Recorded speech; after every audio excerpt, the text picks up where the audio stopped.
Okay.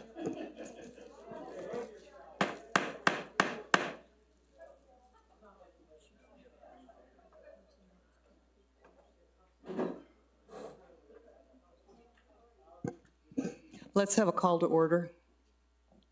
All right, everybody. Well, I'm going to call the Planning and Zoning Commission for the Village of Los Ranchos de Albuquerque for the November 12th, 2024 regular meeting to order. We will start with the roll call. And I don't have my list. Here we go. Connie Barrow. Here. Robert Martinez. Here. Commissioner Edward. Here. Commissioner Baldwin. Here.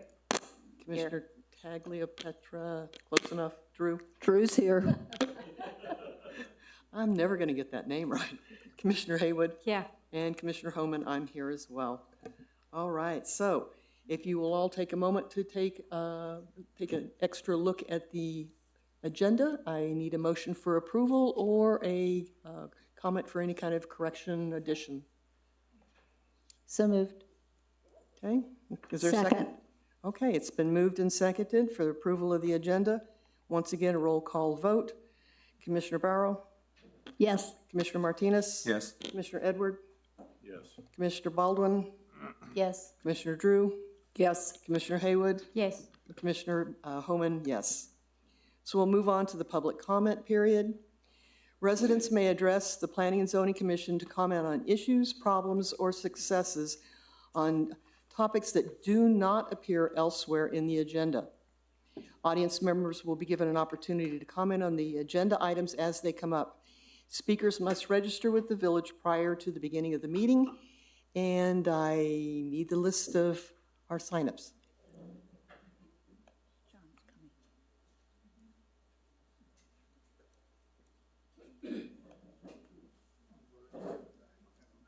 Thank you.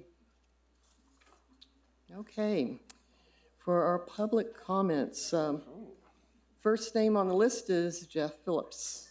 If you will approach, give your name and address, please, for the record, and we'll give you 3 minutes.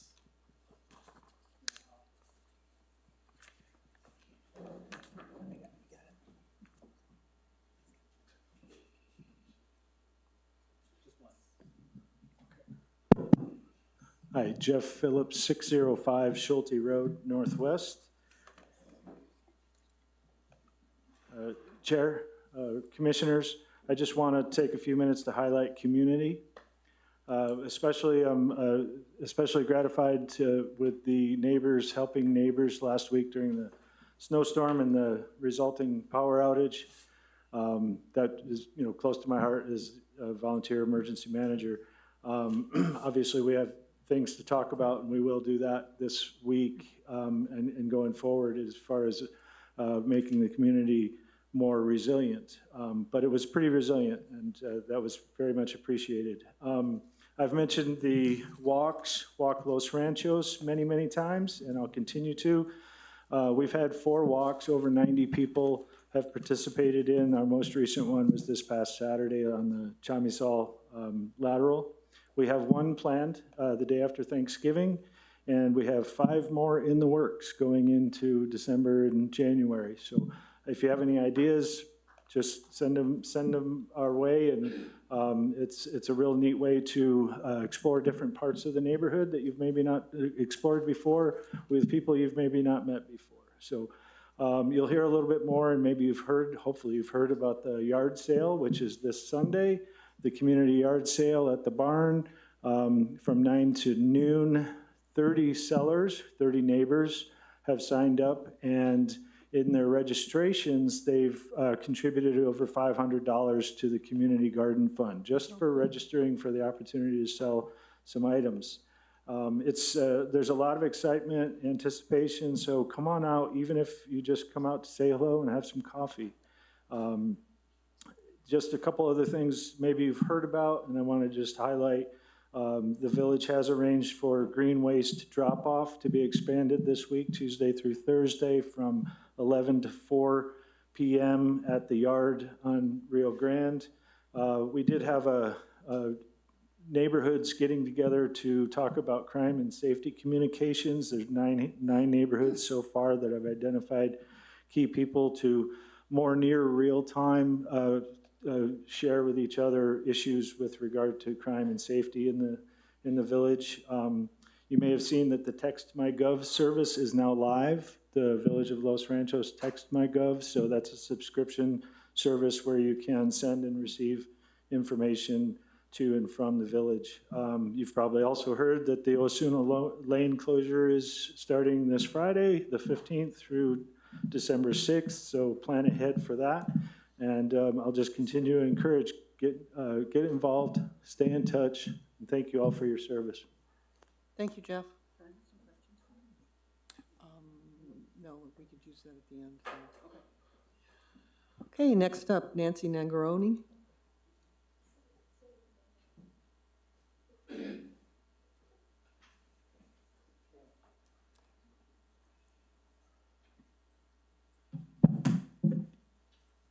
Hi, I'm Nancy Nangaroni at, thank you, at 7315 Guadalupe Trail Northwest.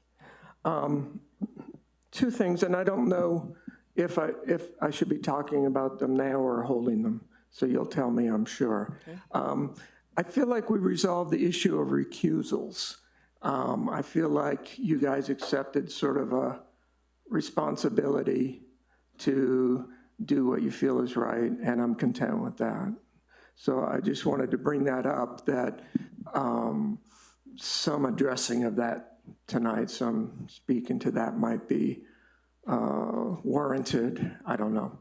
The other thing, I had a question on the recommendations, and is now a good time to ask for a clarification? Because depending on what this means, I said, Bill Chappell shaking his head says no. If it has to do with the project, then no, not right now. Okay, because the answer might, help me shape my thoughts better, but I'm okay with waiting. Okay, that's all. I have nothing to say. Thanks, guys. Okay. Gordine McKenzie.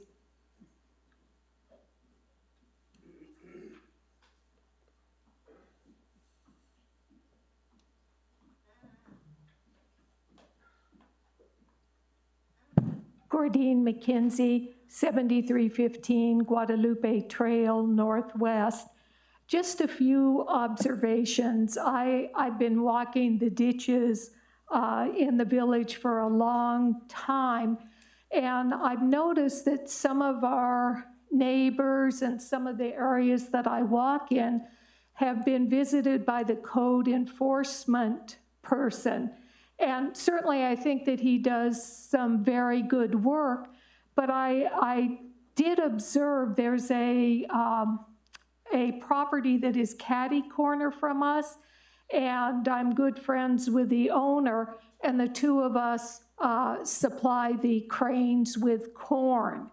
However, he was told to pull all of his weeds down, and now the field, it's a couple-acre property, is nothing but dust.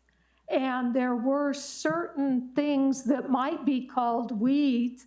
Other people might call them medicine, like globe mallow and other types of herbs, that the cranes actually munched on and ate. So I'm a little nervous about the family of cranes that comes every year. They migrate, the same family, and I'm hoping they will come. So what I wanted us to consider is, again, I think he's doing some very good work, but there are some neighbors that are very nervous now, and certainly we had that storm that blew down lots of branches. One of my neighbors called me today and said, I think I'm going to cut down those 100-year-old cottonwood trees, and it's near Guadalupe and Ranchitos, and it's beautiful. I mean, the village is known for our beautiful tree canopy.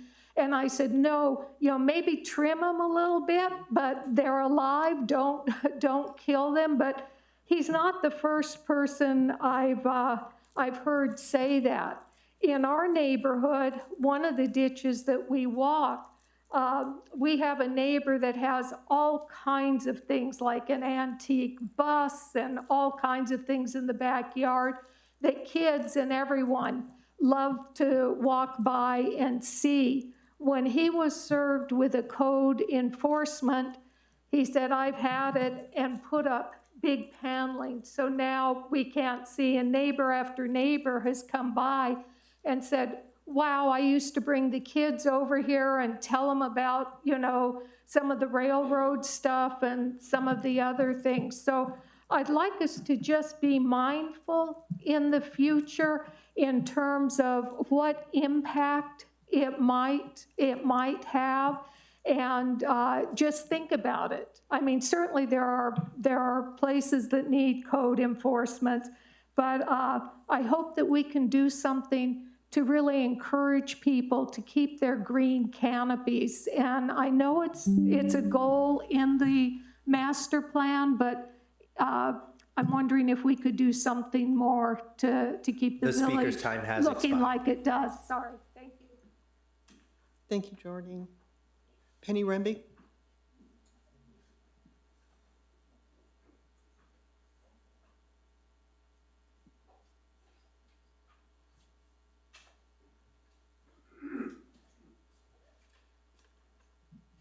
Hi, everybody. I'm Penny Rimby. I live at 4903 Rio Grande Boulevard, and I've been slaving away getting ready for this yard sale that we're having in the barn on Sunday.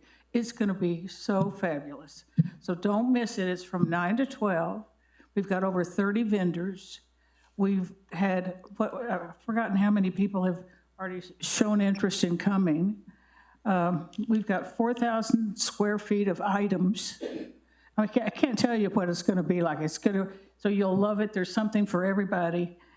It's a great opportunity for us to see our neighbors, to have some fun. We'll have coffee and rolls, and I forgot who the guy is coming. But hope you all come. It's this Sunday from 4 to 9. I mean, from 9 to noon.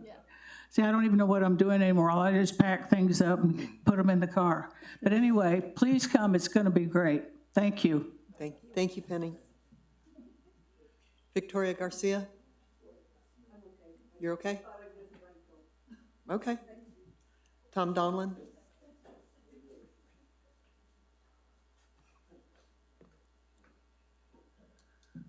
Good evening, Chairman and members of the Commission. My name's Tom Donlin. I reside at 6668 Edgewood Drive, Northwest.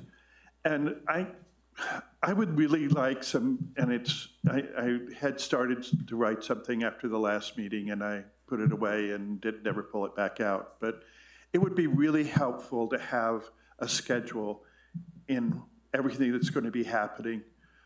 Where's the appropriate times that we can speak about which things? When are decisions going to be made on particular things, so that people can know what to come to the meeting expecting to discuss and to be discussed, when is something going to be appropriate, or is anything that they have, as opposed to coming up and preparing information and being told, oh, this is not the time to talk about it.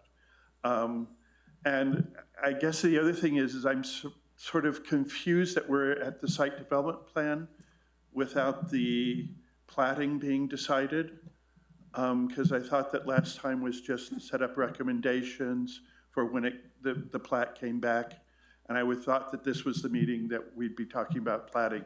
And it's just that kind of confusion. It would be helpful if there was a general schedule that we could look at and all know, oh, okay, that's what's happening. That's my main offer on this. I mean, it's confusing, I'm sure, for you guys what's going on, and you somewhat have things to do and have time to talk about it. We out in the community really are in the dark very much on most of what's going on. So it would be most helpful if we could have something that laid that out. Thank you very much. Thank you, Tom. Sheila Smith?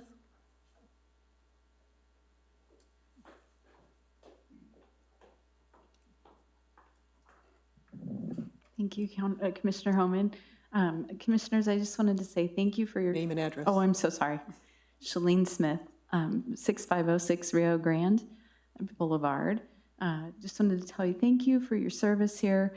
I was driving on Rio Grande today. I saw that there was a sign that made me disappointed in one of the residents of our community for putting something that wasn't appropriate out there. And I just wanted to voice my support for all of you and for the work that you do, and let you know that you should make the decisions that you feel are appropriate and correct, and not feel intimidated or threatened by people. I think that's a really terrible way for folks to treat you all. And so I wanted to just, again, voice my support for you. I know it's hard to be in those seats because I've been there myself. So anyhow, that's all I had to say, and thank you so much. Thank you. Is there anybody else in the audience that didn't have an opportunity to sign up for the public comment period that wants to make a comment? Seeing and hearing none, we'll move on. So we're on to the consent agenda.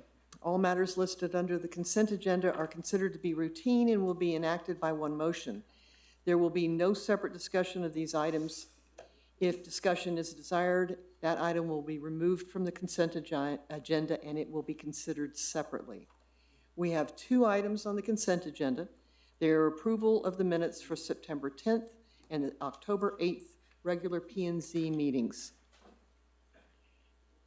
Commissioner? I would like to discuss an amendment to the October 8th minutes. Okay. Is there any other one that we need to pull? Okay, so we will vote on the October 8th separately. I assume then that the meeting minutes for September 10th are clear for a vote. Is there a recommendation for approval of the September 10th meeting minutes? Is it okay with you? I move we approve the minutes for September, I'm sorry, I've gone away from it. What date was it? 10th. 10th. Minutes. I second. Okay. Is there any discussion? Okay. Roll call vote as always. Commissioner Barrow, Yes. Commissioner Martinez, Yes. Commissioner Edward, Yes. Commissioner Baldwin, Yes. Commissioner Drew, Yes. Commissioner Haywood, Yes. and Commissioner Homan, yes. So we'll move on now to the discussion of the October 10th regular planning and zoning meeting minutes. If you could direct us to the page or concern that you have. Yes, on page 9 of 10 of the minutes, on probably somewhere at the end of line 6, I would like to add the following.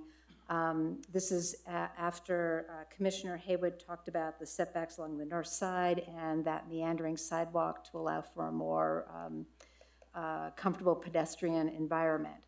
I would like to add Baldwin reinforced Commissioner Haywood's concern about a lack of buffer between Osuna traffic and the sidewalk, a buffer that exists on 4th Street, and asked the agent to lean in and work with the village to improve this before the next meeting. I think that was a really important piece that I think was an interaction, not just a statement, but an interaction with the agent, and I would like that included in the minutes. Madam Chair. Yes. Madam Chair, Commissioners, I can confirm that that comment from Commissioner Baldwin was omitted from the draft minutes. It will be added if you give the go-ahead to do so. Okay. So that was your motion to add that. Is there a second? Second her motion. Okay. Is there any discussion on this addition? Hearing and seeing none, we'll do a roll call vote. For approval, Commissioner Barrow, Yes. There's a misstatement of mine in the minutes. I'm always recorded for what I said. It's really an incomplete sentence. okay, let's go ahead and take Tom, if you'd come up, and it is on the October minutes? Okay, could you direct us to that? Hello, this is Tom Donlin again, 6668 Edgewood Drive Northwest. In the minutes on page, is it 4 or 5? I think it's 5. The first line, talking about what I was, it's Do you have a on line number? 41. 41, okay. It's sort of, that sentence is left hanging. And what I was talking about was that there was, if the lots were designed to contain all the parking that was required for the lot. And I think someone was just going through and tend to come back or whatever, and that just got left off. Madam Chair, Yes, Commissioners, I will review the recording, and whatever amendment is needed will be installed for the next meeting. okay. Thank Thank you. you, Tom. I'll return back. Okay, let's go back. Commissioner Baldwin, will you accept that friendly amendment after it is approved, reviewed and approved?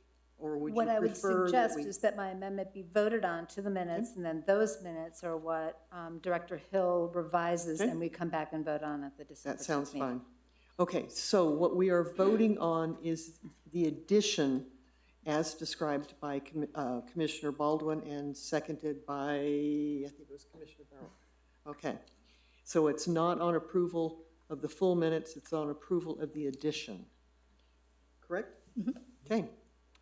Commissioner Barrow, Yes. Commissioner Edward, Yes. Commissioner Martinez, Yes. Commissioner Baldwin, Yes. Commissioner Drew, Yes. Commissioner Haywood, Yes. Commissioner Homan, yes.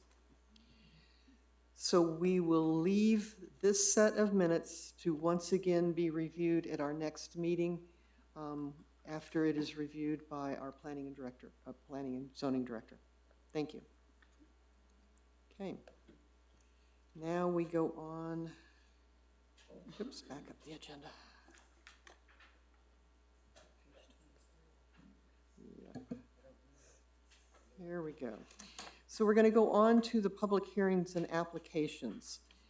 We've got SP 24-01, a request by Hannah Greenwood / Decker Inc., agent for Palindrome Communities LLC, for a preliminary review for a site development plan. The address is 310, 330, and 350 Osuna Road Northwest, and is legally described as lots 1 through 12 and lot 14, as described in Exhibit A, lands of the purchase, sale, and development agreement between the Village of Los Ranchos de Albuquerque, New Mexico, and Palindrome Communities LLC, a Nevada limited liability company, signed October 2020.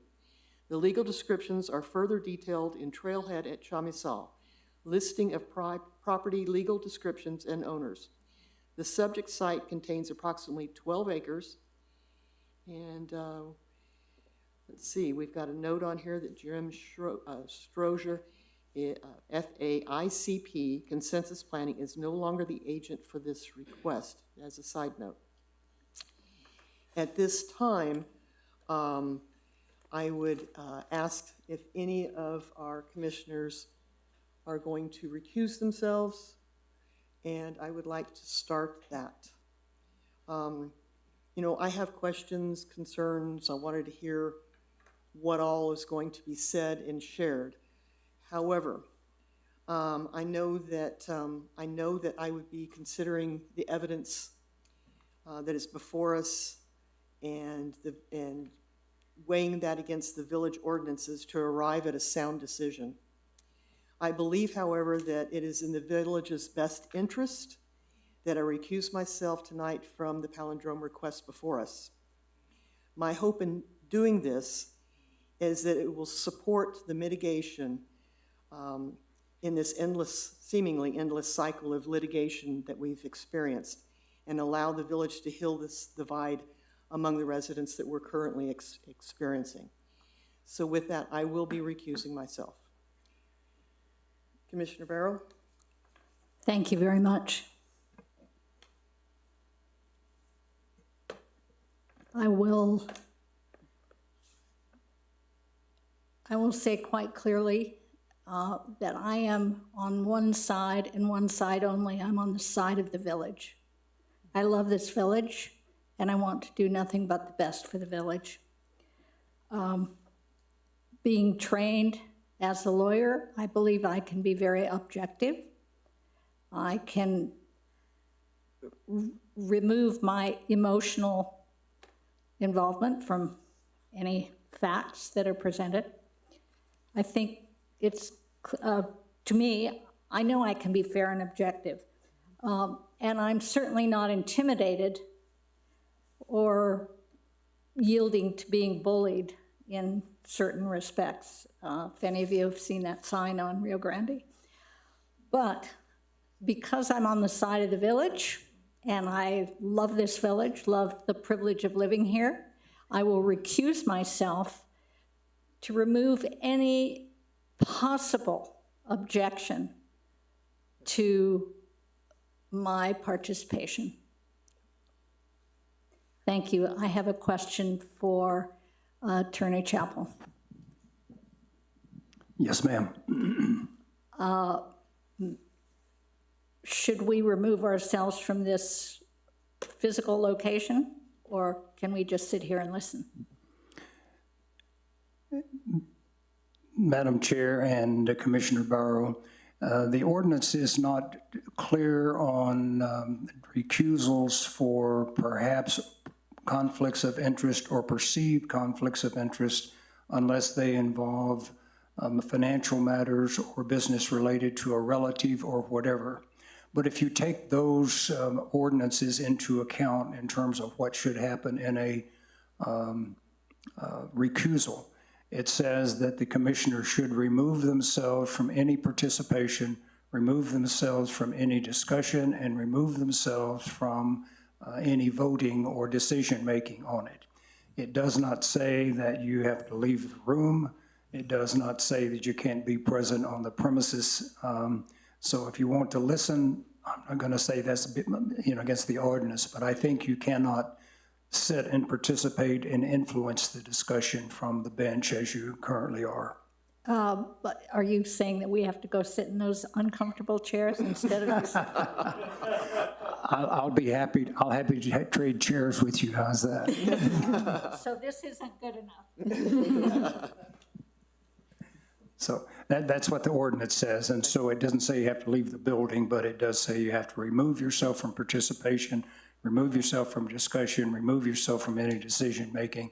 And so I think that also would apply to presence on the bench that might influence the decisions and the discussion. Sure. All right, understood. Just to be clear for those of you in the audience, there is no financial connection for myself or relatives or anything else that are involved. It is simply an association with the statement that was made by informed Los Ranchos prior, and we just want to make sure that nobody thinks that we're biased or biasing this decision. And that is for the good of the village. I'll step down. I have no financial involvement other than owning land in this village, which I don't intend to sell anytime soon. And I have asked many times for an increase in my pay, but it hasn't happened. Yeah, Madam Chair and Commissioner Barrow, I'll just confirm that the disqualification that's taking place is because of a participation in a letter which certain people have interpreted as being an opinion as to the ultimate outcome of what is being decided and have objected to their participation and asked that they recuse themselves. And that's the size of it. The letter was weeks or months old, I don't know, but that's the issue that's being discussed here. Excuse me, but that's not what has led me to this. I just want to remove any possible appearance of impropriety because I'm convinced that I myself would not be biased. Agreed. So I would assume then that Commissioner Baldwin will be the chair. I thought we were going to scrum for it. Just kidding. Yes, thank you. Yes. I don't believe that I have to move, I believe that the gavel can come to me, correct? Thank you. I'll throw it. Thanks.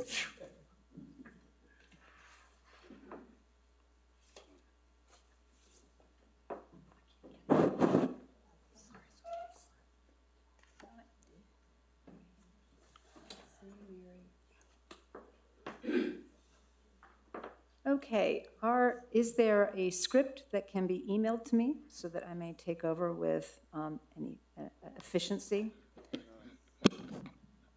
Madam Chair, Commissioners, I can convey the script as we go through the agenda.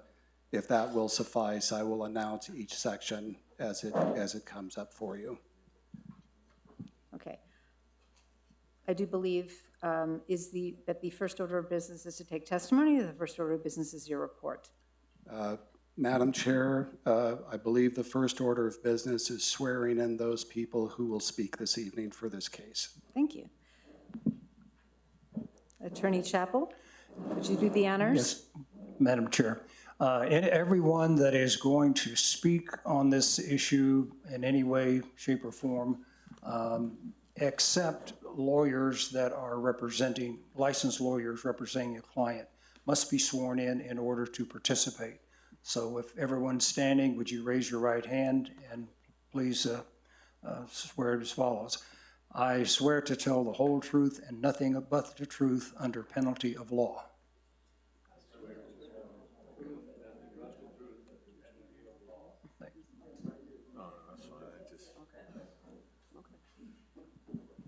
Okay.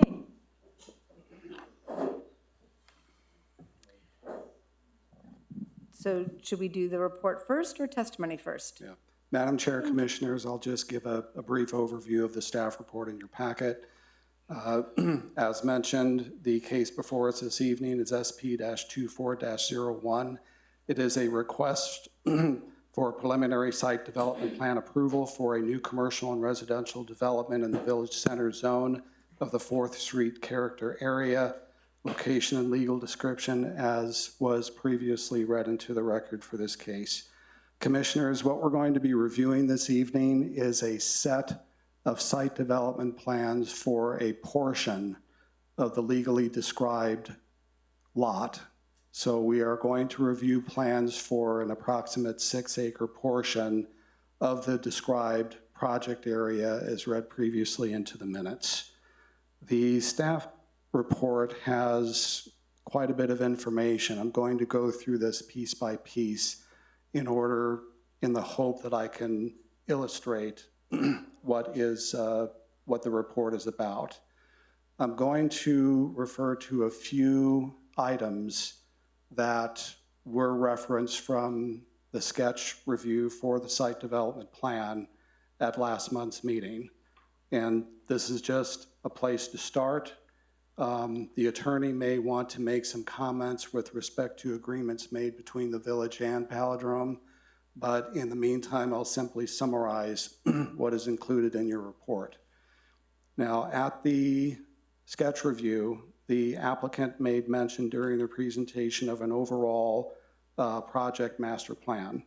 There is a copy of that in the packet. The reason why it's there is to confirm their mention of it so that you have it as a part of your information.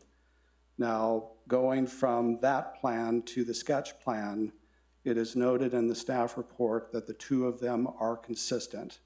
The plans that are being presented tonight are consistent with the sketch review that we did last month.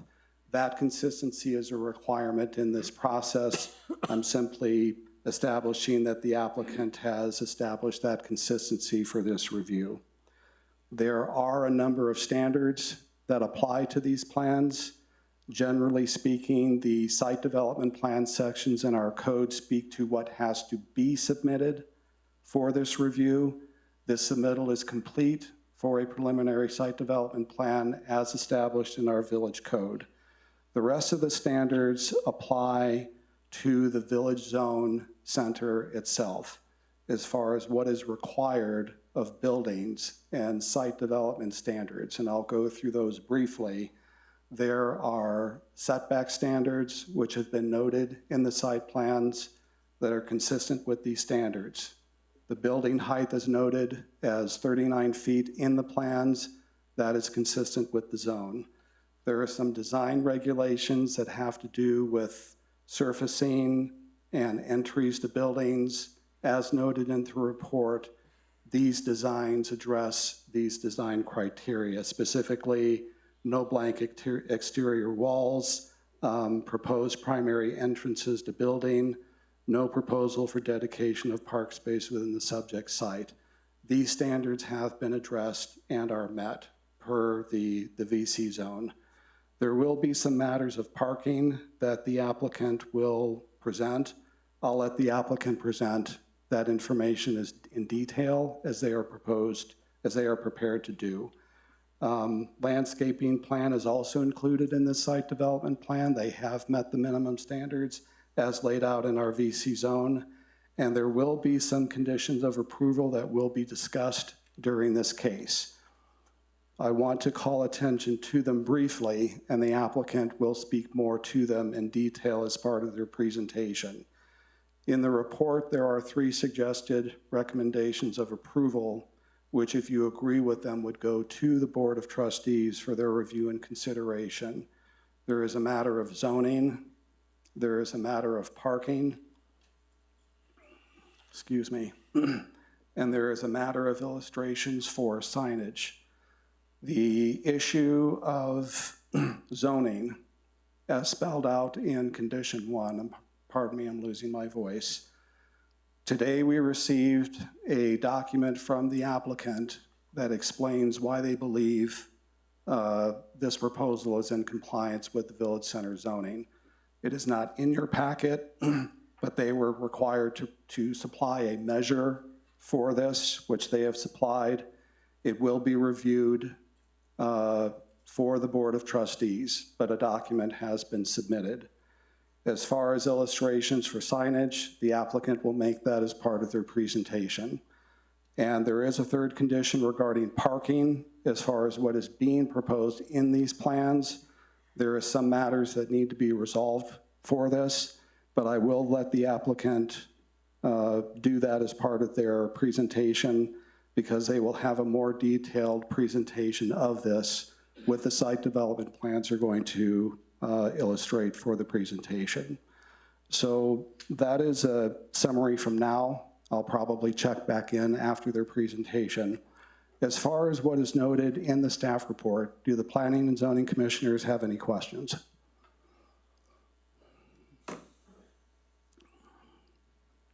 Any questions? Too many to even list. Can we go ahead and wait for some of the presentation then ask? Yes. Yes. Okay. And Madam Chair, if it's the preference of the commission to have the applicant make their presentation, they are ready to do so. If there's agreement on the part of the commission, my preference would be to have the applicant also give a presentation, and frankly, I would also like to hear from the public prior to asking questions so that it's complete and we don't end up burning a lot of time and space. But I see movement by our esteemed village attorney, so is there an issue with that? Yes, Madam Chair, based upon the discussions we had with the sketch plat the last time it was, when it was before the commission, I was asked to give an overview of what the Planning and Zoning Commission's role is in this action tonight. And so let me try to keep it fairly simple. Can I just clarify, Attorney? So what we're getting is the report from the director, your sort of frame of what is before us, but I would also like, I think we are in agreement, we'd like to hear from the agent's representative or the agent for Palindrome's representative, and we'd also like to hear public before we ask our questions to whomever. And this just really has to do with the context of what you're dealing with, has nothing to do with the details. Thank you. And the agreement was reached with the village in Palindrome. It has the statement that the approval of infiltration permits and any other provisions and approvals related to the project do not bind or require the village to approve the plats or the site development plan. So even though you may think it's a little bit of a mental gymnastics, you have a building there, what you are doing tonight under the procedures of the village, Open Meetings Act and all of that, is to review this application based on the merits of what you typically do as a planning and zoning commission. You look at, master plans, you look at zoning, you look at, whatever issues there are, technical issues, and make a decision based upon that, not the practicalities of what that means to you today. You're looking at it as a brand-new project. As I have said, this ultimate decision is reserved to the Board of Trustees, so issues of what practically can be done can be kicked down the road to the Board of Trustees. But you should look at this on the basis of, does it meet the zoning? Does it meet the other requirements and all of that, irrespective of what has happened prior to this time? And I think that's a little amplification of what I said the last time, but I hope that's helpful in terms of where you are in this today. Like I say, don't worry about what's there, don't worry what's there. You look at it based on the merits. The applicant should present the merits of why this plan should be approved tonight and not why it should be approved based upon some agreement that is not applicable.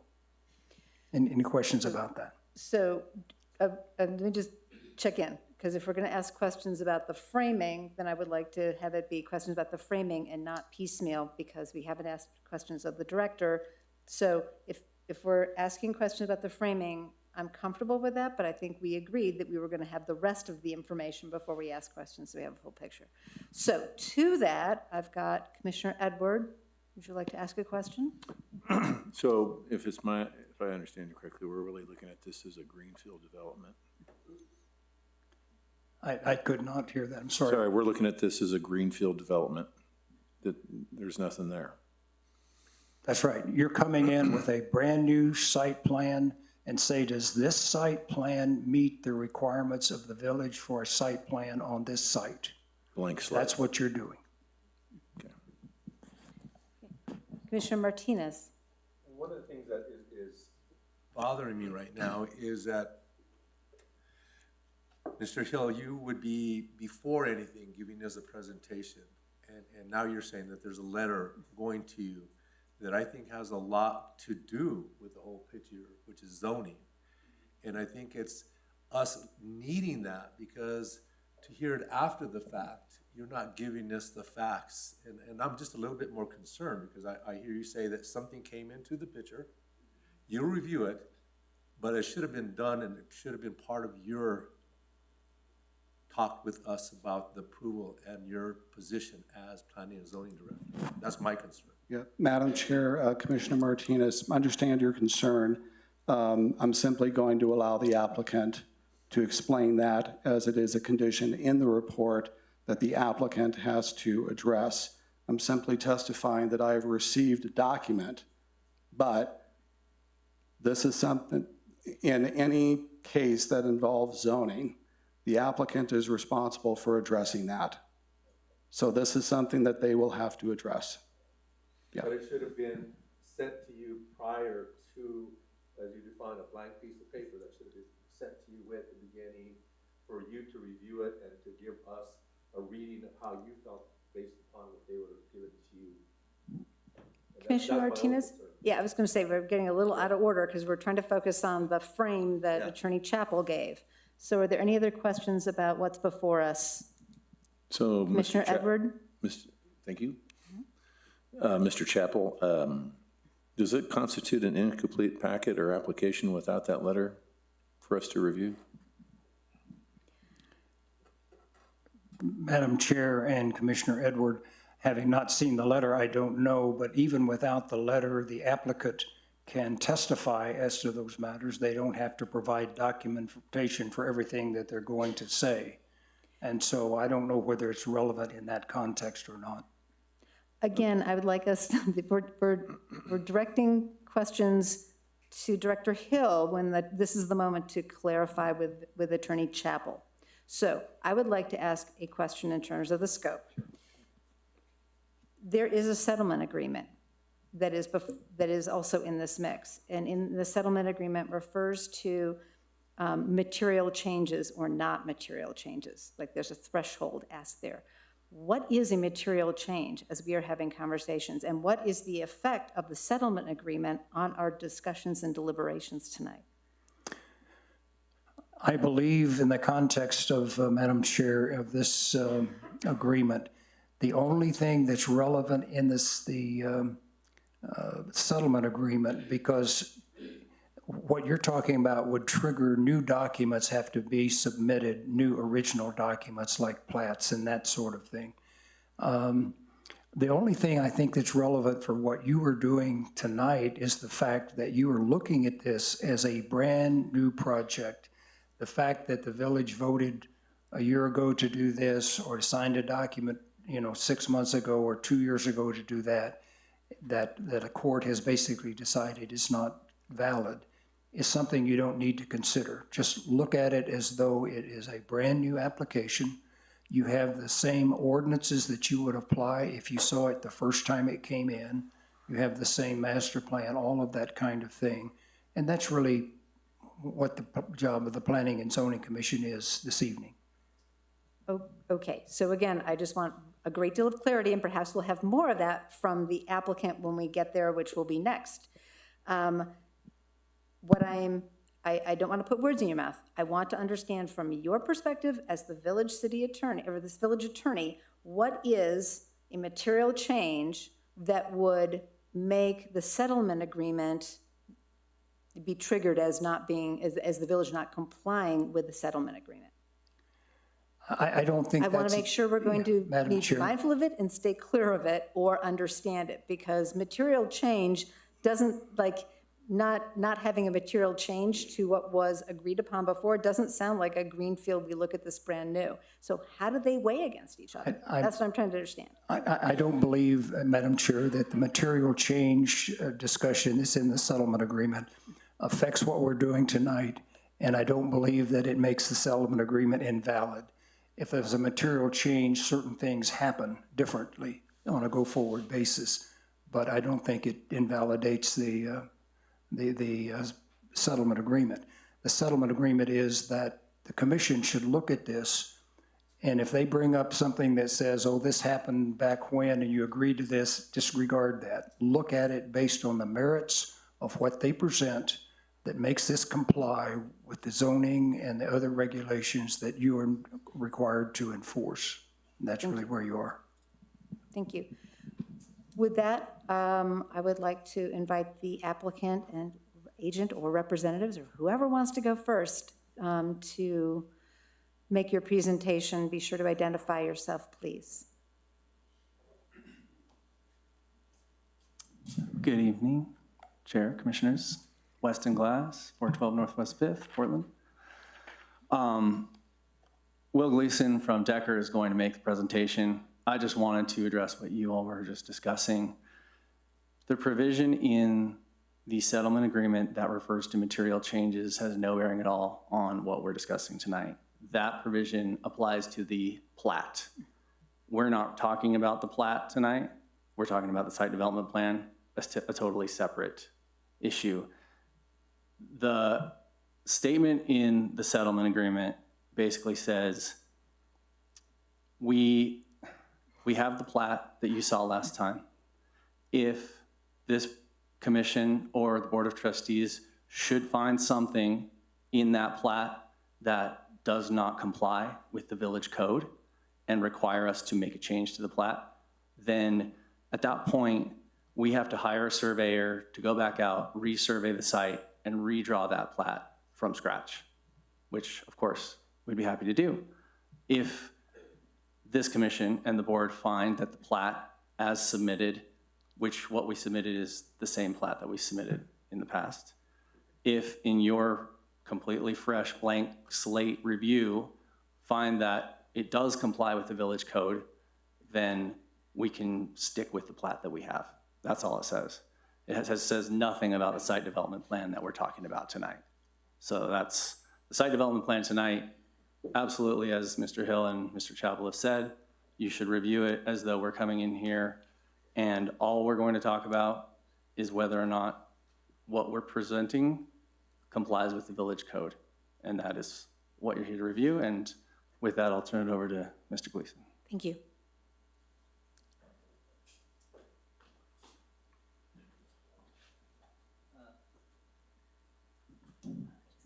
Good evening, Commissioners. My name is Will Gleason, urban planner and partner at Decker at 7601 Jefferson Northeast, Albuquerque, New Mexico. So we just passed out the hard copies of the presentation here tonight because I know sometimes it's a little tricky to see the screen.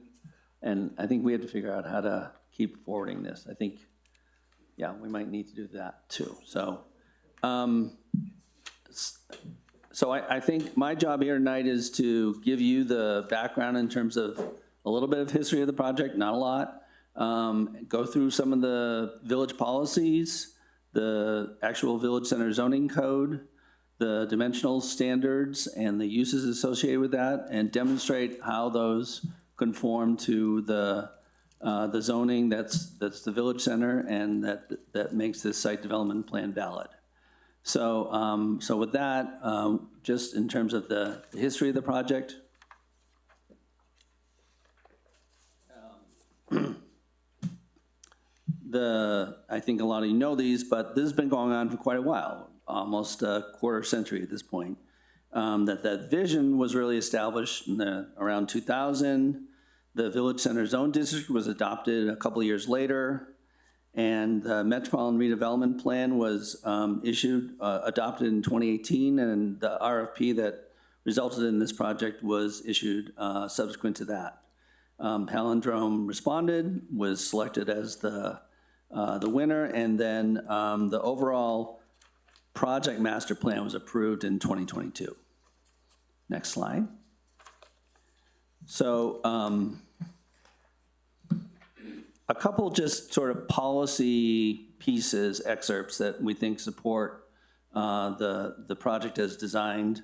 That you're really looking for this commercial center at the intersection of these two really major roads there. You know, both 4th Street and Osuna each carry about 10,000 cars a day. They're both regional roadways, principal arterials, and that kind of activity warrants something more than a modest kind of commercial storefront. And I think that the village recognized that in the overall village master plan, and that the goal was to promote generate some real economic activity at that site. So, and that was part of the MRA plan. Next slide. And then we have the overall village master plan policy. The 2035 Village of Los Ranchos plan has numerous references to the village center, and you can see them on your pages there. But a lot of references to that mixed use and to the highest intensity of uses in the village, and so that really helps set the direction, I think, in terms of what the project was looking for when the RFP came out. And then as far as the adopted Village Center MRA policy, this revitalization was, the objectives were to revitalize 4th Street as the village's major commercial and mixed-use corridor through both public and private efforts, allow multifamily residential in the mixed-use development, and allow for greater density of development than in other areas of the village. So this is all in that adopted MRA policy. Next slide. I wanted to just really be clear about, because we talk about master plans here a lot, and that there's really these two very, very different master plans. One is for the village, the overall, what I would consider a comprehensive plan, a comp plan. And that the other one is really this overall project master plan that really became the guiding document for the site development plan that's under consideration here tonight. So the overall project master plan is really the regulatory plan that guides what are the rules of the game for the site development plan. And that was really required as part of the development agreement as well by the village. And so then we were sort of struggling with this too, so we thought we'd create this slide that shows the process here. And that, so this is really the sequence of how the approvals go here. So you have the overall village master plan on the far left there, and then that sort of informed the Village Center MRA plan, which then led to the overall project master plan, that gray box, which then drove the plat and the site development plan, which led to which would lead to building permit. So I think that that sequence and that process is really important for everyone to have a good sense of, and that we're tonight just on the site development plan. Next slide. So this is the overall project master plan that was approved by the village and was really the sort of key exhibit as part of the development agreement as well. So, so this established the compliance with the village center zone, and it had a couple of really key pieces to it. One was that it said, hey, let's allow the parking to be shared across the whole project, so that it's not like you have to have each parcel have all of its parking contained on that particular site. So there was an alternative parking plan that was established as part of this, and an alternative landscape plan as well that had that same logic, that it said, let's make sure that you have enough landscape, but let's look at it across the whole site versus on a parcel by parcel basis.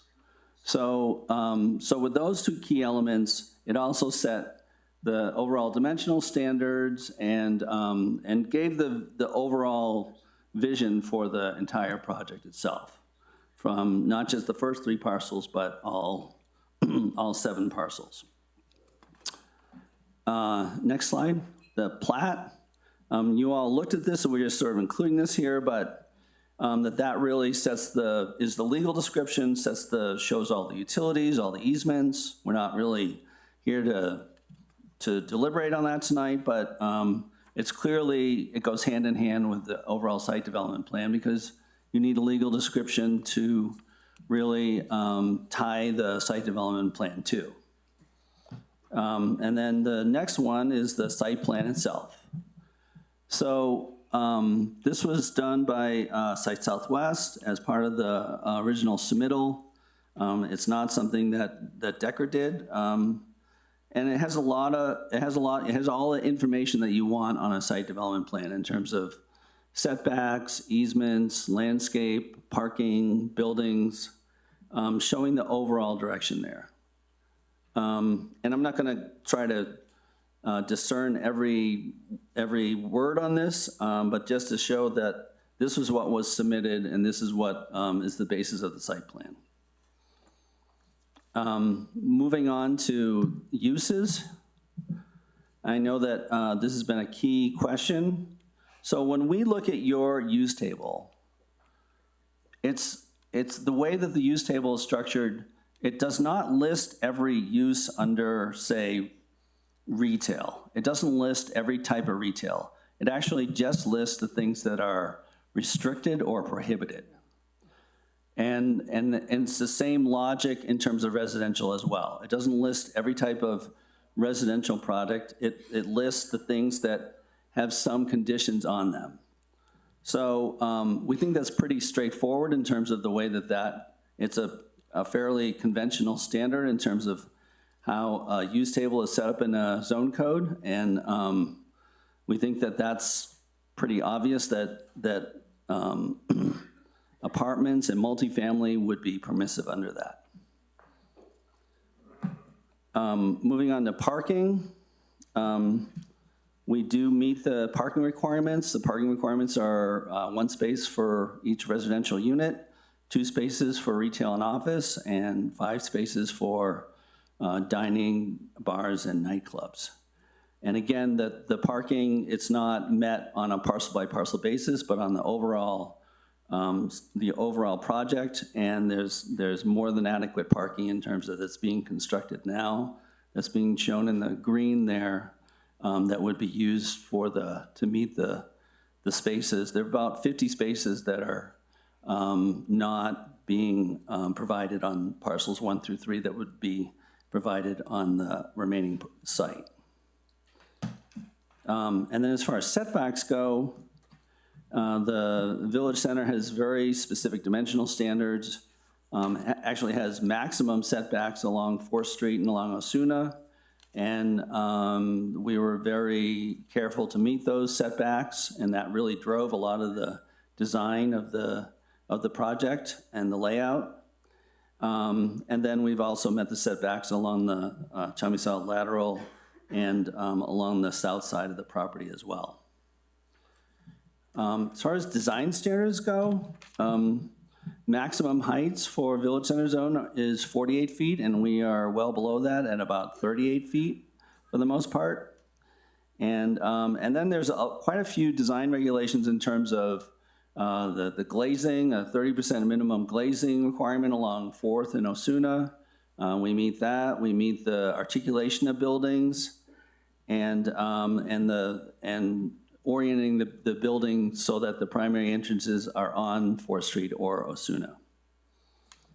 And we also, as the design was being created for this, really took a lot of cues from the vernacular within the Los Ranchos Village in terms of portals, materials, and overall character of the buildings themselves.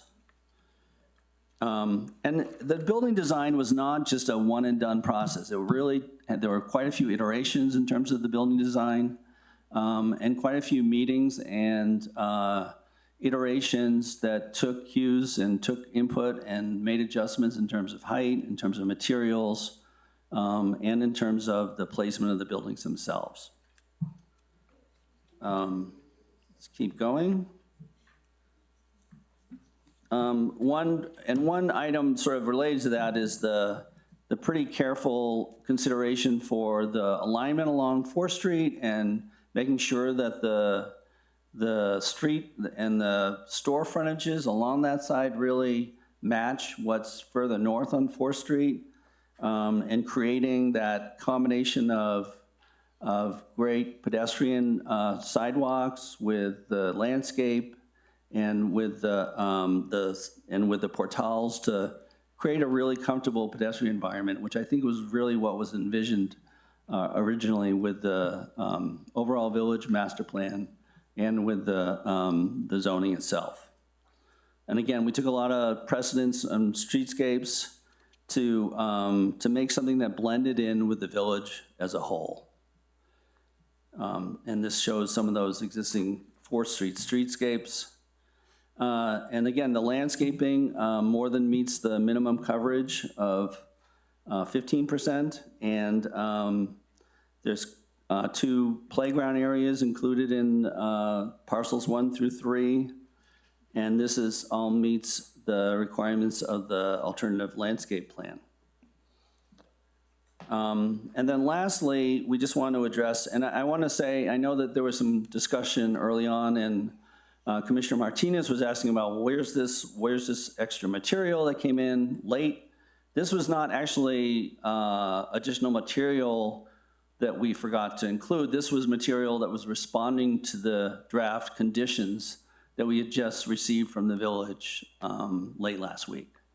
So it's not, trying to change anything within the submittal. It's just we were trying to get ahead of addressing these draft conditions.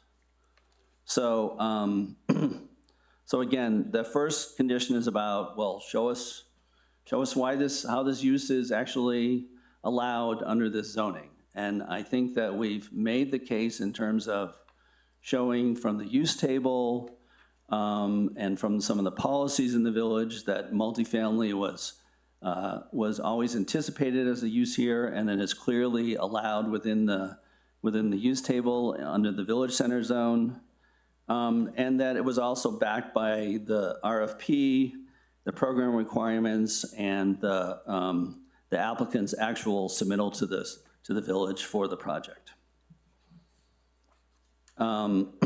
We have some more too. There was a zoning certificate letter that was issued that said that formally stated what was allowed under the Village Center district, and that included multifamily.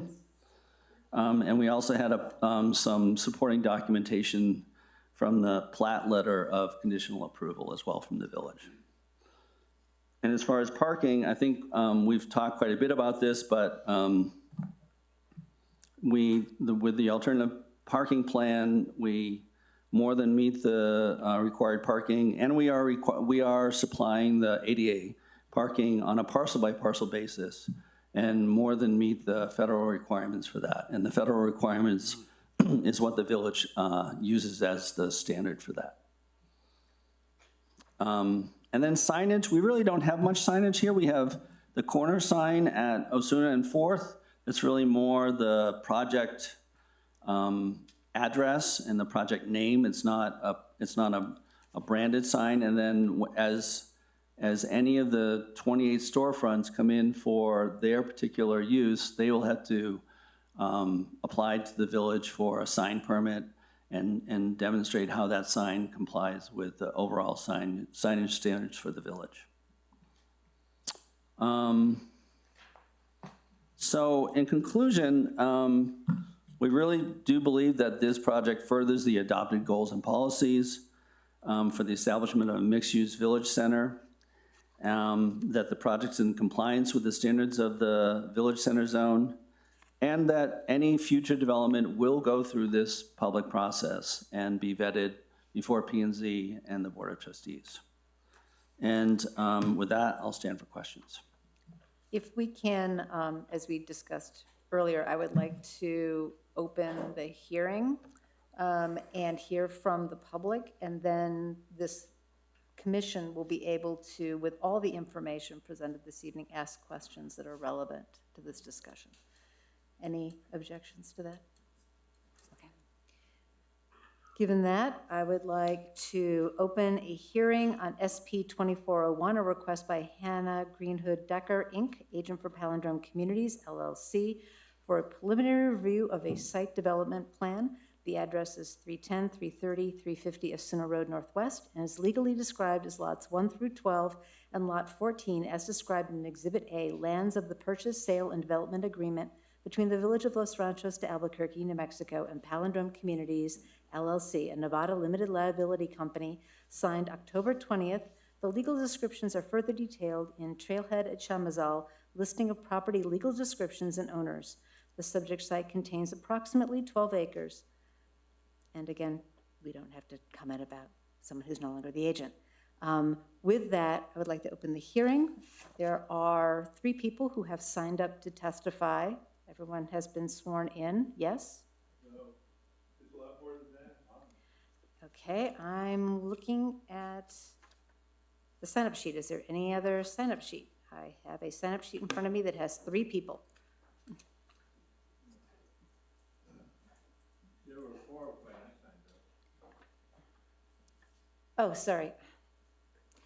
I missed the pre-sign-ups. I was looking at handwriting, not at typing. Excellent. We have 6 people signed up. Let us start with Jeff Phillips.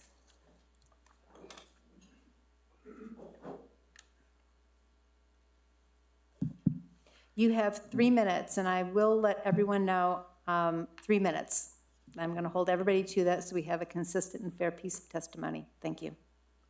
Thank you. Jeff Phillips, 605 Schulte Road Northwest. In the matter of SP 24-01, I support the Planning Department's recommendation that this commission forward a recommendation to the BOT to approve the site development plan.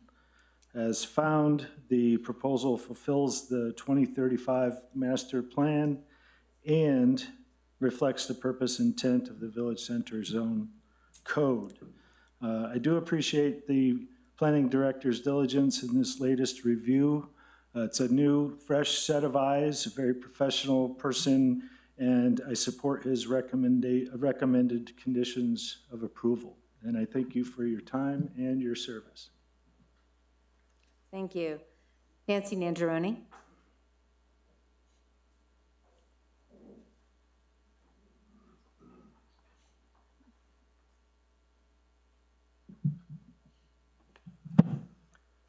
I wish I'd taken a sip of water before I came up here. Nancy Nangeroni, 7315 Guadalupe Trail. First of all, I want to commend Commissioners Holman and Barrow for putting the healing of our community before their own personal interest in participating in the discussion. I'm glad you're here to listen. I'm glad you're going to be informed. And I just want to personally thank you.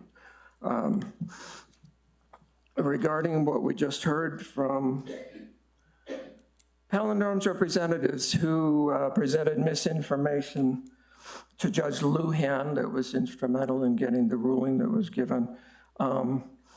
The adjustments made after the public hearings to the development was cited.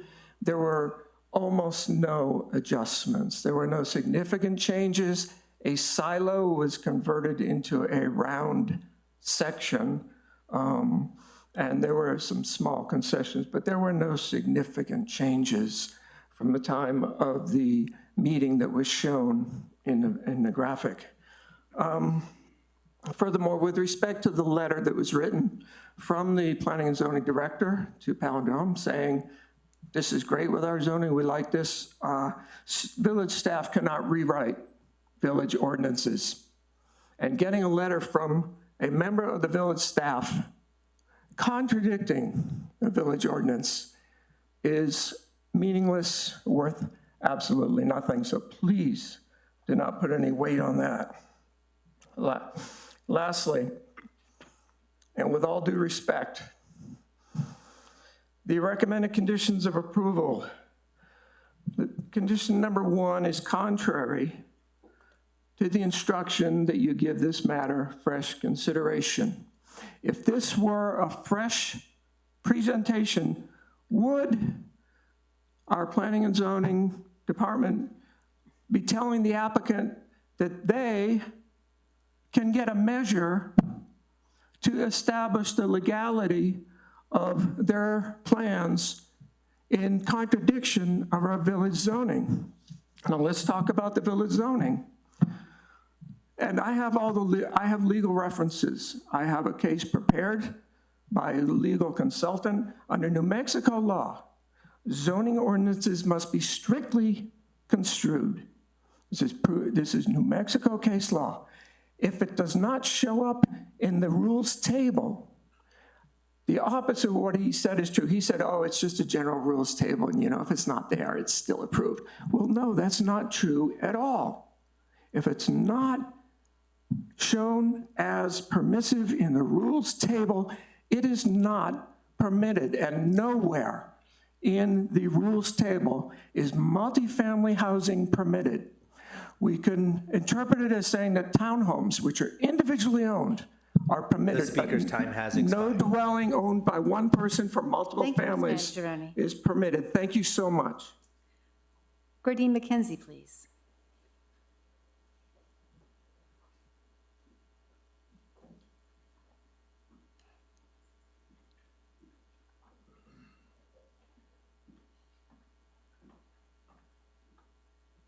Gordine McKenzie, 7315 Guadalupe Trail, Northwest. As Nancy was saying, they said that because it was left out, it might be approved, but it wasn't left out of all of the village center ordinances or out of the master plan.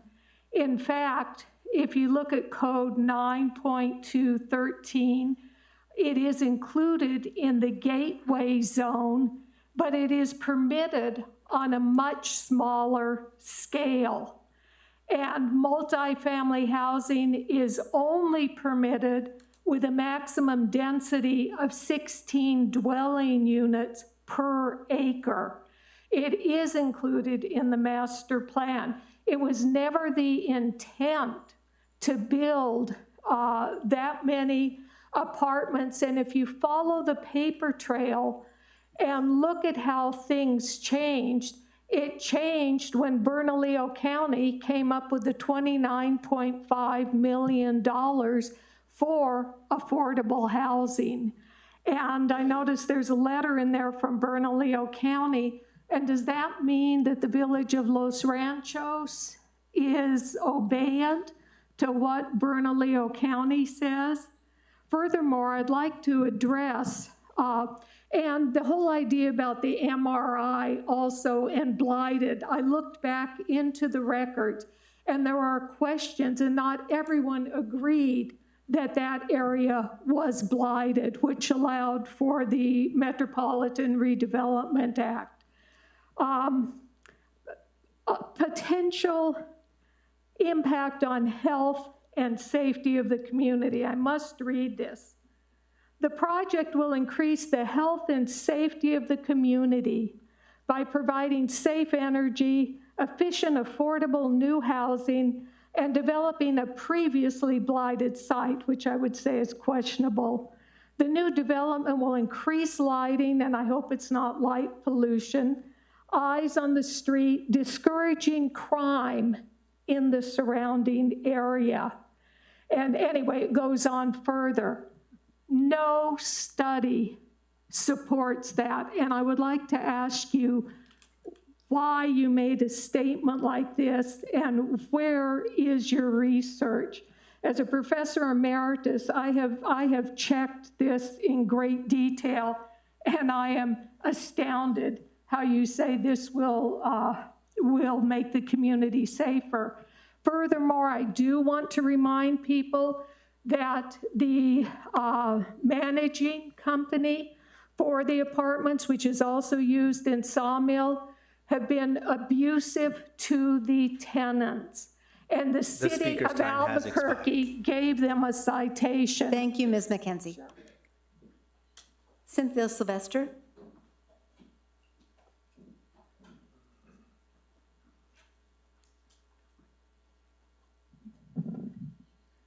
Cynthia Sylvester, 333 Willow Road, Northwest. I appreciate the detail that these ladies provided to you.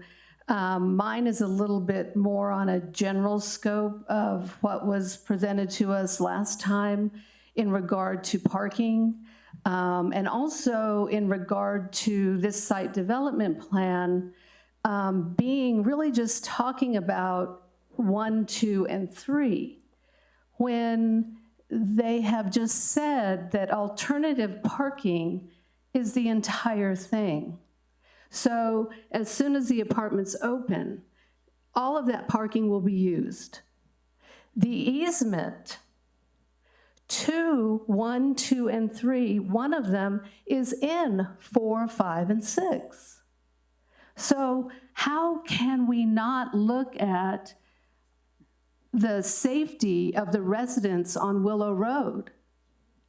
You know, why isn't the wall that should be built, I would think, with planning and zoning, between a huge development and Willow Road not being discussed?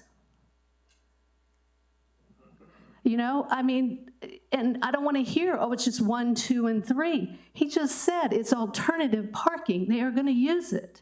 They have an easement. They're using it now. So you really need to discuss that with them. And then the other thing, too, in the last meeting, they said, well, even when, up until, you know, we develop 4, 5, and 6, we have this alternative parking, which I haven't heard that term yet before. I've been to every single meeting, the formal ones, the informal ones at Hops with Chad. I've spoken with Chad. Never has alternative parking been discussed, but that's the term now. The last time it said, well, you know, when the other ones are developed, then we'll partner with the other businesses on 4th Street. That's in the minutes. Okay, has anybody discussed that partnering with the businesses on 4th Street? Have they? What does that even mean, partner? You know, so I think it's doing an injustice to the people who already have businesses and them saying, oh, we're going to partner with them. And then, of course, the people of Willow Road who are completely left out of this. And then if there's alternative parking and alternative landscaping, then all of that landscaping needs to be put in with the wall next to Willow Road. Thank you. Thank you, Ms. Sylvester. Richard Boyle?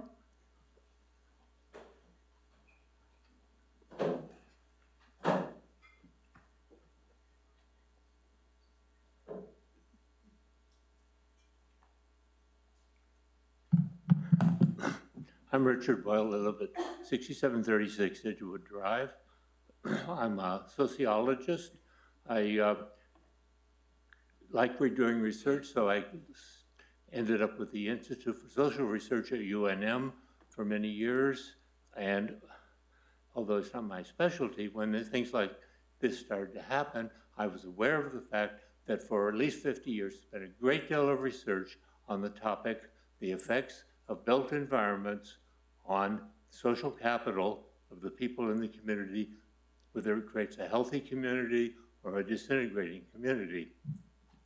So I read up on it a little bit, and I will claim to speak with the voice of science, which leaves me wide open, and that's good. This should all be criticized and investigated. Now, a typical study that makes up the literature on built environments was done recently. There are 2 suburbs of Milan in Italy. 50 years ago, they were working class communities with a manufacturing base, employed people there. Manufacturing went away, this community disintegrated.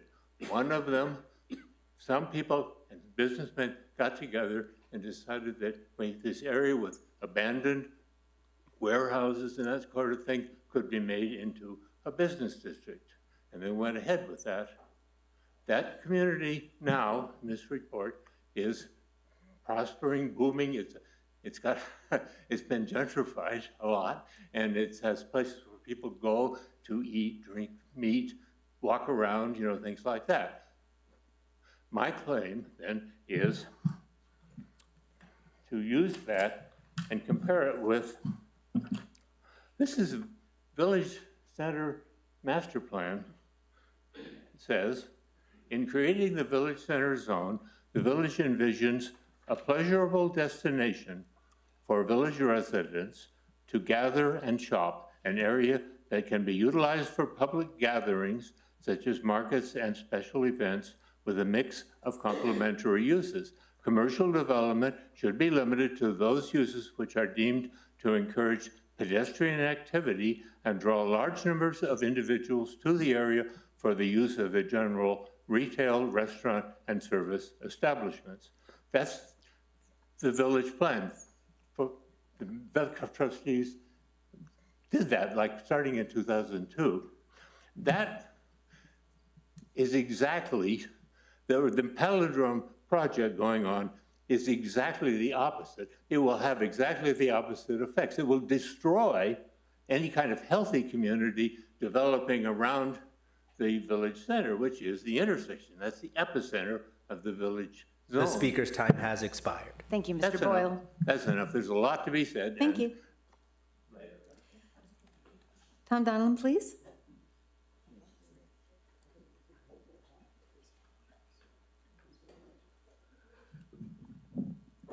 Good evening. My name is Tom Donilon, and I reside at 6668 Edgewood Drive. Thank you very much for hearing us. I have a point of order question to ask first before I speak. Is the project master plan an accepted and an approved document at this point? Dr. Hill? Madam Chair, Commissioners, Mr. Donilon, the overall project master plan was included in the packet only as a reference. It was there to establish a comment that the applicant made at the sketch site development plan review that what they were doing was consistent with that mentioned plan. So it was only included as reference. But as our attorney mentioned, what we are doing is looking at a set of plans and looking at compliance of these plans. The overall project plan that was mentioned is only a reference. It's only a reference. Okay, thank you. Mr. Donilon, continue. Well, at its base design, this project is the antithesis of the creation of the village of Los Ranchos. The village of Los Ranchos was created to prevent and to be an oasis from urban development. And as testified here by Mr. Glass last month, he sees this as an urban project. Therefore, I don't think this project is at all appropriate for the village of Los Ranchos. It does not meet the primary stipulation as to what the master plan is about, as to what the Metropolitan Redevelopment Plan specified.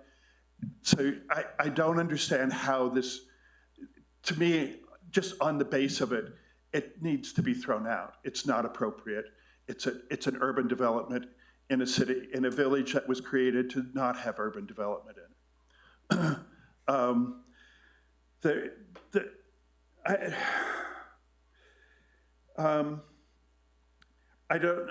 unsure how much, because it's sort of buried away, the Metropolitan Redevelopment Plan has been understood by people and looked at and reviewed in terms of creating this document.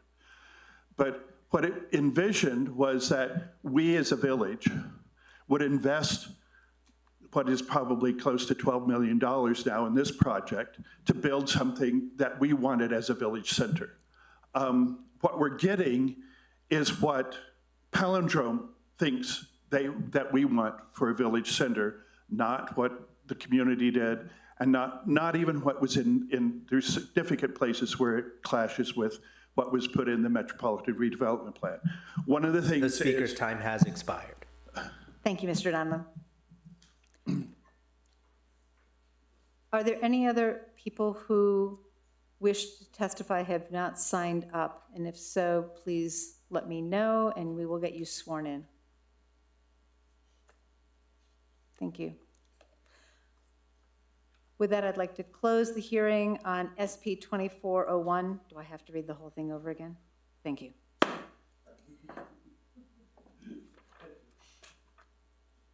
With that, we have now heard from the public, we've heard from the applicant, and we've heard from Director Hill and Attorney Chappell.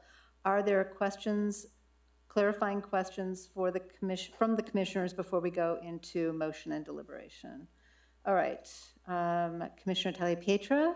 I have a question for either Director Hill or for Bill Chappell.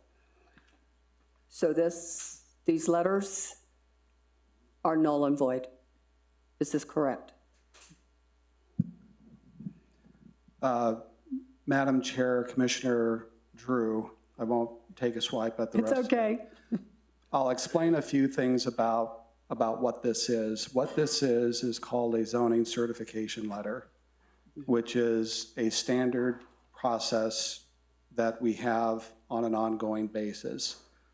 Anyone can request a certification of their zoning. It's produced by the department director, and it's issued based on the director's interpretation of the code.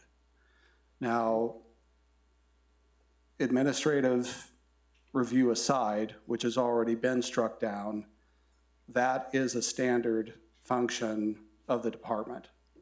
So what matters is what is in it and whether the Planning and Zoning Commission agrees or disagrees with what is in it.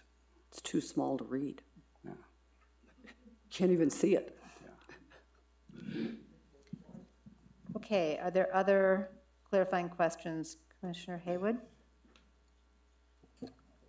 I would like to hear from both the attorney and the director as to permissive uses of multifamily in the VC zone. Not everybody else's interpretation, the village's code, whether multifamily housing is a permissive use in the VC zone.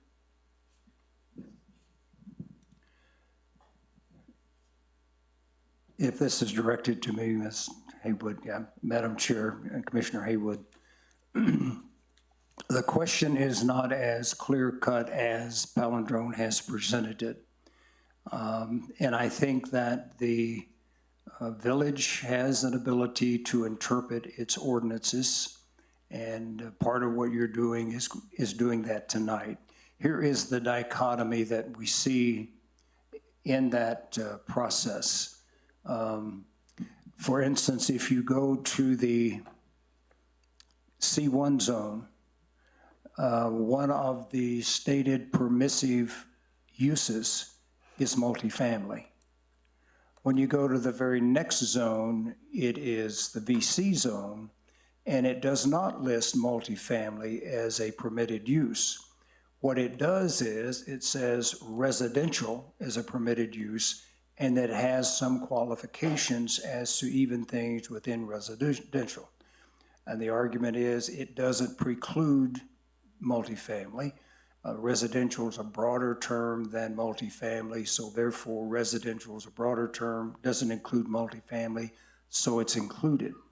It doesn't say that it is a permissive use in that context. So it's not a straightforward interpretive problem. Clearly, the village said it was permitted in C1, the C1 zone, because it's listed as a permissive use. And so that's part of the, I think, interpretive process that this body and the board of directors is going to have to go through in interpreting its ordinances. The ordinances indicate that the planning director and these bodies have the ability to interpret their own ordinances. Is that helpful or more confusing? Okay. Are there additional clarifying questions? Is that a yes, Commissioner Edward? You're good at body language. I'm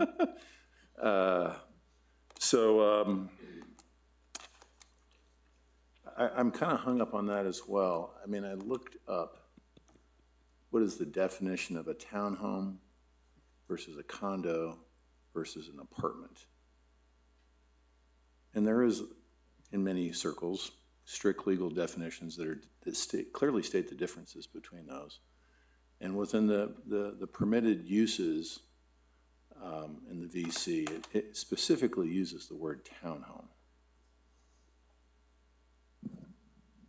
Madam Chair and Mr. Edward, in the VC zone, it says it does use the word townhouse, and it says, as I recall, that the minimum density DU distances is 20 DUs per acre. Right. But if you look at the definition section, clearly townhomes are not within the same definition as multifamily or multi-use. Family multi-use, there's two definitions. And so there's several definitions there.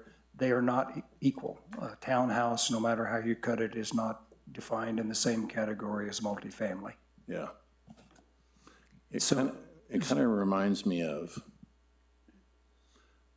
the definitions that we were using for the development, the pilot projects, implying this idea of Commissioner Edward, I'm gonna suggest you're getting into discussion, not a clarifying question. You don't know what I'm about ready to say. I'd like to finish my thought. I just want to make sure that we're keeping to the process. Thank you.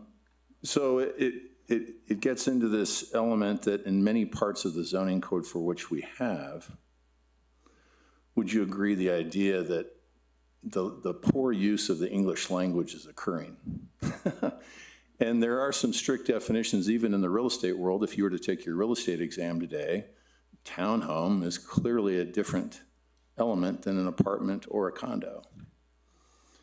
And we're loosely overlapping those without following some basic professional definitions of what they state they are.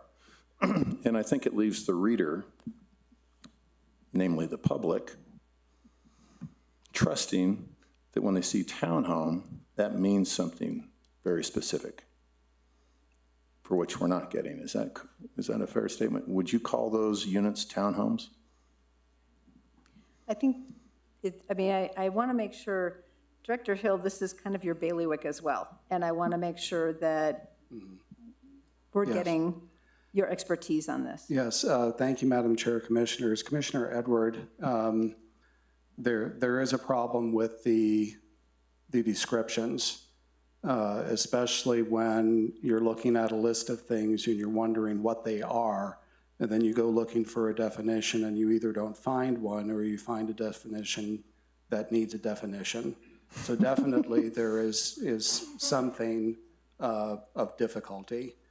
What I would suggest is if the matter of zoning and the need for clarification of it in order for the Board of Trustees to review and consider it, that is within the realm of what the Planning Commission is assembled to do. Yeah. Now, if the Planning Commission is not satisfied with what the applicant has provided, then the Planning Commission can request two things. They can request the applicant to go back to the drawing board and say, we have these concerns. We need you to bring something else back to us. You can also request me as director to analyze what they have submitted and bring you comments on that. Okay. All right. I do have another quick question. Go on. Thank you. Sorry for my frog in my throat. There's an issue relating to the parking, and we're only reviewing parcels 1, 2, and 3, correct? Madam Chair, Commissioner Edward, yes, that's correct. Okay, I heard you. That was good. Thanks. And I guess to that extent, we cannot consider the rest of the development for which it may not occur for whatever reason, economics of the world or economics of the developer themselves. So do we take the presumption at this point in time that the rest of the development may not in fact occur? Madam Chair, Commissioner Edward, the only way I know how to respond to that is not making a presumption either way. We do not know if there will be phases 4, 5, and 6. We can't say that for sure. Okay. Which is why this recommended condition regarding the parking is there, not knowing the future and what is going to come. If this set of plans is given final approval by the board, then notwithstanding what the future may hold, there is a parking deficiency that needs to be addressed.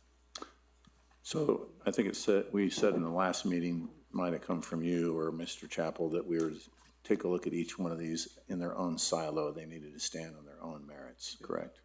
That is correct, yes. Any other questions from the commissioners? Clarification questions? Clarification questions. No. I have a couple. And they actually are following up on one of Commissioner Edwards' questions and Commissioner Hayward's questions.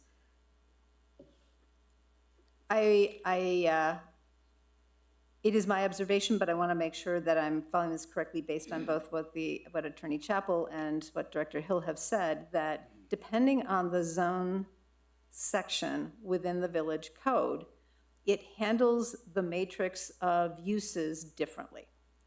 And in the village code, the village center code, like for example, whether it explicitly says here's everything and whether it's permissive, precluded, conditional use, or as it appears in the village center zone table, that it says this is either permissive or conditional or prohibited, and within some categories it has a parentheses, as qualified. As qualified tends to be, it's this broad thing, except we are going to handle these things as qualified, either prohibited or approved. It is confusing, so I want to make sure I understand this, because as I look at retail, it says retail is a permissive use, so allowed by right, except as qualified below, and there are the prohibitions of an adult bookstore, adult entertainment, fireworks stores, large format retail exceeding 50,000 square feet. So it doesn't describe any other retail. I'm trying to get some consistency here, because certainly my recollection is the same as the village attorneys, that in some sections of the zone, it's very explicit. Everything has either a P, a C, or an X. Can you please clarify that there is a distinct difference, or that that difference was intentional, or that difference is inconsistent, and so it would benefit from some clarity. That would be helpful to me. All right, Madam Chair, Commissioners, I can follow up on what our village attorney has said regarding this issue. There is a readable difference between how uses are described in the C1 and the Gateway and how they're described in the village center. The uses in the village center are described more specifically. They are not described in terms of categories, as the village attorney has commented. So given that, and given the concern, I believe it would be appropriate if I do something of an analysis of these three zones and spell out clearly what is and what is not allowed, and provide that to the commission so that you have that as supplementary information. They have made a presentation on their position. If the Planning and Zoning Commission doesn't agree and you need additional information to study it, I can provide you with that information. Thank you. Would commissioners find that of use? Okay, thank you. That would be very helpful, Director Hill. The second clarifying question, following up on Commissioner Edwards' comments, are around the parking. This is one where, again, it appears a bit circular. There is clearly within the village center zone an allowed use of and it has explicit reference to parking regulations. It also refers to the ability to access an alternate parking plan, and that sits in ordinance as well, in code. And yet, what's before us is 1 through 3, not 1 through 6. And so it is very challenging. I don't know how do we reconcile the fact that there are parking that could be met by 1 through 6, but we're not looking at 1 through 6, we're looking at 1 through 3. In addition, I want to clarify that the parking zone regulations, as well as the alternative parking zone regulations, do allow and I would argue encourage shared parking. If so, is that something that can be a part of, directing the applicant to provide more information about plans and processes?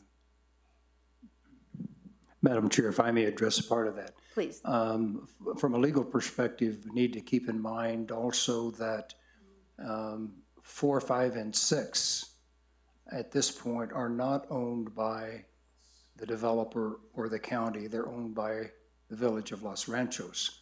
And so that means this approval would be giving a license, an easement, or whatever on village property to meet the parking requirements of 1, 2, and 3. So that's something you have to work around also. Dr. Hill? And Madam Chair, and in tandem with that, that is something the applicant would have to address directly with the village. Not having 4, 5, and 6 as proposed before us, there is a matter of provision of zoning as stated in the village code. And if the only way to meet that is to take in other properties owned by the village, then the applicant has to negotiate with the village for the use of that property. Thank you. Other clarifying questions now that we've had lots of clarifying questions? Thank you. We've clarified. We've clarified? All right. Then we are at the point where there needs to be a motion, and then we would have discussion based on the motion if it is seconded. Point of Robert's rules, this is a small group, and thus pattern and practice applies as well as the direct read of Robert's rules. In pattern and practice, is the chair allowed to make a motion? By a small group, which is typically different than large group. Large group is never yes. Small group, it can be. Robert's Rules of Order would discourage the chair from making a motion unless they're a critical mass in terms of quorum.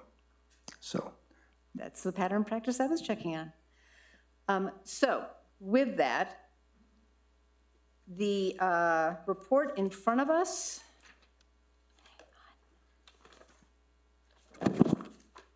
Sorry about that. Has a recommended motion.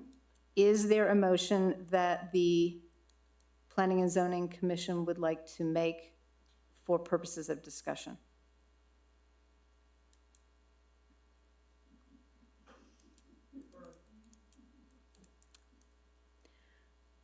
There are many motions one could consider. One could consider the motion before us. One could consider the opposite motion. One could consider a motion to continue, perhaps, to the next meeting. I would like to make a motion to get more facts and continue this to our next meeting, please. There's too much out here that is unanswered, unknown. I think we need a continuation. Is there a second to a motion for a continuation to the December 10th meeting?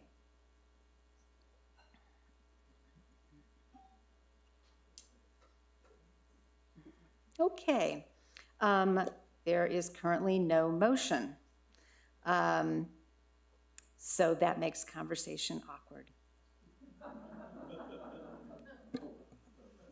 I would like to make a motion to approve. Can you read the staff report to make the Too complete? inexperienced to carry that on, so I need some Okay, guidance. so if I'm looking, you're saying to approve, The motion, the packet as recommended from the director. okay. Is there a second?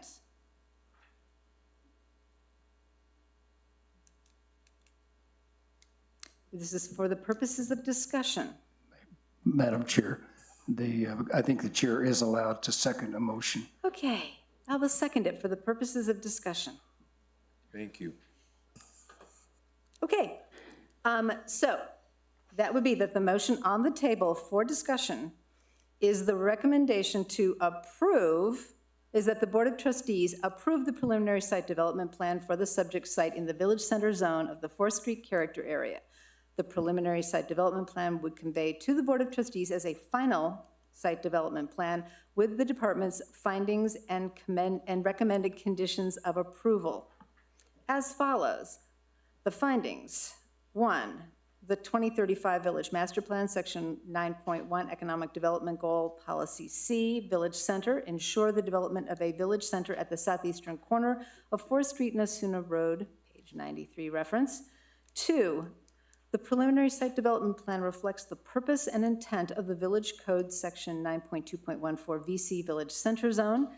Quote, establish a village center zone surrounding the 4th Street / Asuna Boulevard / Chavez Road intersections in the village of Los Ranchos that promotes a more equitable commercial center for the village while protecting the established neighborhoods abutting 4th Street and Asuna, close quote.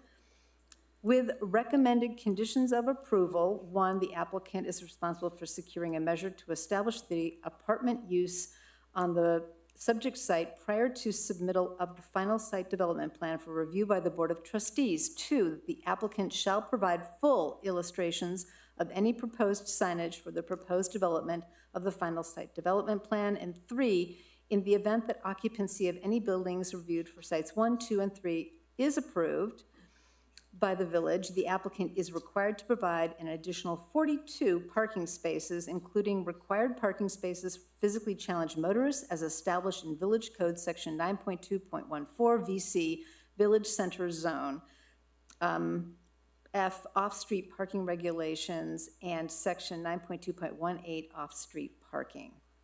So that is the motion on the floor. Is there discussion by the commission? I would like to discuss proposing an additional condition, and that additional condition is that the deficient landscaping is treated as the same as the deficient parking. I'm sorry, I missed that. The deficient landscaping is treated as the same condition as the deficient parking.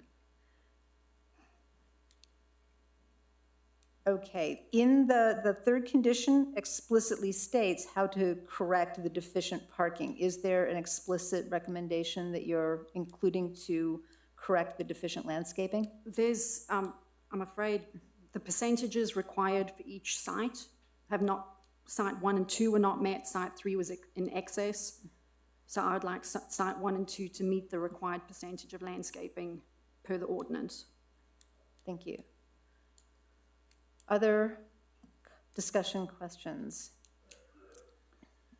I'm really Commissioner concerned Martinez. about this discussion and getting into the critical point right here for me, only for me, is that when I came here, they said the rules and regulations for planning and zoning according to what we have.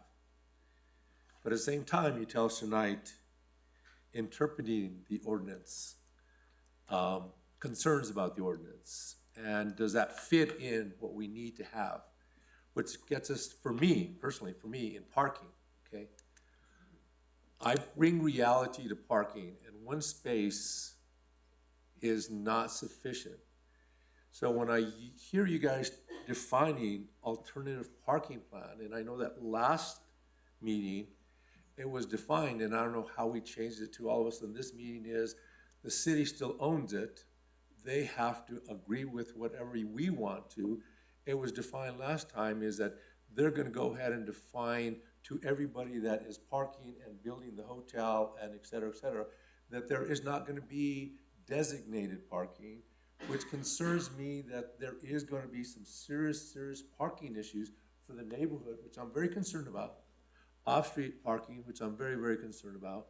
And then more importantly, the people where we get our grocery sheets, they're gonna be really concerned because our parking people need it, and they're gonna be here, and they're gonna be here all the time. And that's my concern.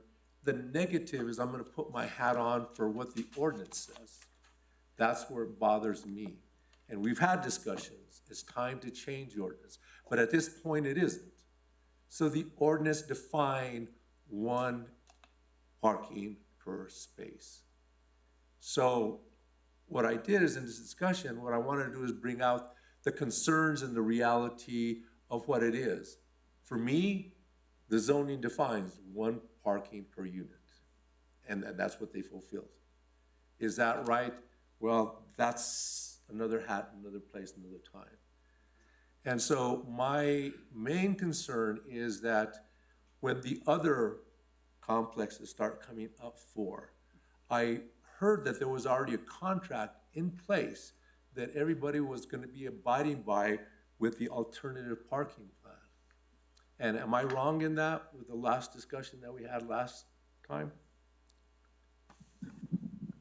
Madam Chair, Commissioner Martinez, could you clarify your question? The definition for my concern last time with parking, and all of a sudden they just started talking about that there's going to be extra parking on the other side, and that there is a document in place that allows no space to be specifically defined as being the hotel space or the shopping center space, that it belonged to everybody. That's what I heard last time. Yes. And then I'm hearing now, you guys don't even have the opportunity to say anything about the parking because this village owns property in the other sections that still need to be sold, still need to be discussed. So I'm still back into the parking situation that I have a very heavy heart with. That's really the only thing that I have a heavy heart with, because all you have to do is walk Osuna. All you have to do is walk 4th Street. All you have to do is walk the other side of this guy. And there absolutely isn't anything. We just approved for an apartment complex right next on the other open space over there. So that's my only concern for the discussion for us, is that parking's critical, but there's no alternative. There's no alternative. So I'm just at a very, I just do not know, but I wanted to bring it up for discussion because with it being brought up here, we definitely need to bring it up for the next section. Could I get Director Hill, can you please clarify that what parking requirements are required, and to confirm that we are looking tonight at 1, 2, and 3, not at 4, 5, and 6? Yes, Madam Chair, Commissioners, the case before you tonight looks at essentially half of the project site that is in the legal description. So we're looking at 5 to 6 acres as presented by the applicant. Now, what that means as far as parking is that whether you have an alternate parking plan that distributes the parking or not, this is what we have before us, and this issue does have to be satisfied. So we do not have other phases to look at. We simply have these to look at, and this is something the applicant has to address. One moment, please. Would the applicant like to provide some information that would be helpful into the commission's deliberation? Please do so succinctly. Thank you.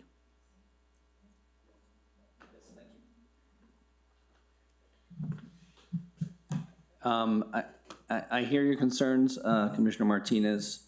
And I think one way to look at this, the whole site with the alternate parking plan is 423 parking spaces. So by saying that we now have a shortage of, I think it's actually 42 spaces in parcels 1 through 3, those are actually being constructed now on the remaining parcels. Actually 200 additional parking spaces that are being constructed now. And so I would say that when a future proposal comes for one of the other parcels, it has to accommodate that parking that is already kind of called for or designated as part of parcels 1 through 3. So that it's not as if the hotel can come in and some other project can come in and say, well, you know, we need spaces over and above the 423 that are on the whole site. So I think that is kind of the limiting factor for any future proposals on the overall development. Does that make sense?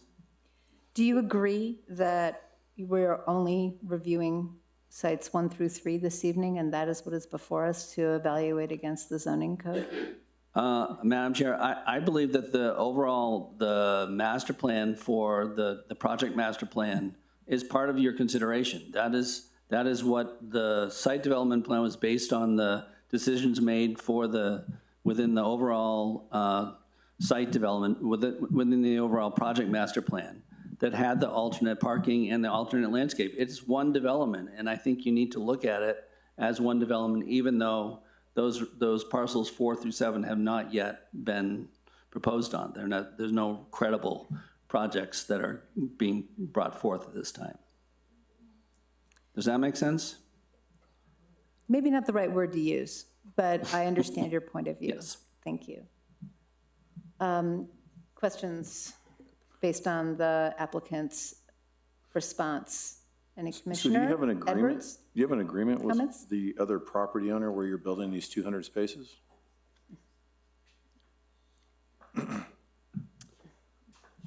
Madam Chair, Commissioners, we do in fact have that agreement. There's a puzzle piece missing here that we haven't talked about tonight, which is the infrastructure permits. So in this process, we first applied for the master plan. That was approved, which we've talked about the master plan a lot tonight. And as Mr. Gleason was just saying, from the beginning, this has been envisioned as one project. We planned the whole thing to be the whole thing. And so the whole site was designed based on this approved overall master plan, which says the landscaping requirements will be met over the whole site. The parking requirements will be met over the whole site. And that also extends to stormwater and utilities. And so the village, in a completely separate process to what we're doing here, reviewed and approved infrastructure permits. One is for off-site, everything in the public right-of-way on 4th and Osuna, and one is for on-site, everything on all 6 parcels, and it's one permit. And that was needed for a number of reasons, parking being one of them. We were granted these permits by the village because we needed to build more parking spaces as part of this when we built 1, 2, and 3, we needed to make sure there was enough parking there. Obviously, we're promising to build it later with the overall project master plan, but that's not quite enough. You need to have it there. So we got this infrastructure permit. So now we're building 188 spaces on our 1, 2, and 3, and 200 more right now. You can go out there and park on those spaces today. So which They are parcel there. is it? 4, 5, and 6, all 3. So do we have a lease or an easement agreement? We do. The infrastructure permit was also supported by an agreement between Palindrome and the village that authorizes us to build those, to do those improvements on. Let me just pause, hit the pause button. We're in a discussion of a motion among the commissioners. The commissioners have the ability to ask questions to facilitate the discussion. I was not clear whether Commissioner Edward was asking that question of the applicant or of the development director / city attorney. I'd like them both to answer it. Okay. Then you may complete your answer. I just want to point out that that agreement you're referring to and this infrastructure permit were approved prior to our approval of the site development plan and the plat. So in considering those things tonight, you are following what Mr. Chappell has instructed you to do, which is pretend we're here 2.5 years ago. If I was standing here in front of you 2.5 years ago, I'd be saying the same thing. We have the infrastructure permit. We have the agreement with the village. Part of that agreement was a construction bond. And it's not just parking, it's stormwater. We have put in a huge amount of underground stormwater infiltration on parcel 4, which takes stormwater from parcels 2 and 3, in addition to 4, 5, and 6. And it's meeting stormwater requirements. All of this stuff is required for us to build now, so that 1, 2, and 3 are in compliance. Okay, thank you. Go. Director Hill? Village Attorney Chappell?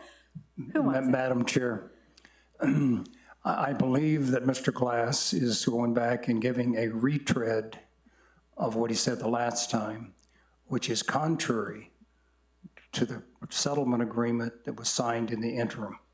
The specific language is, and this is what you're considering, the approval of the infrastructure permits or any other previous approvals related to the project do not bind the village to approve the site development plan or the plat.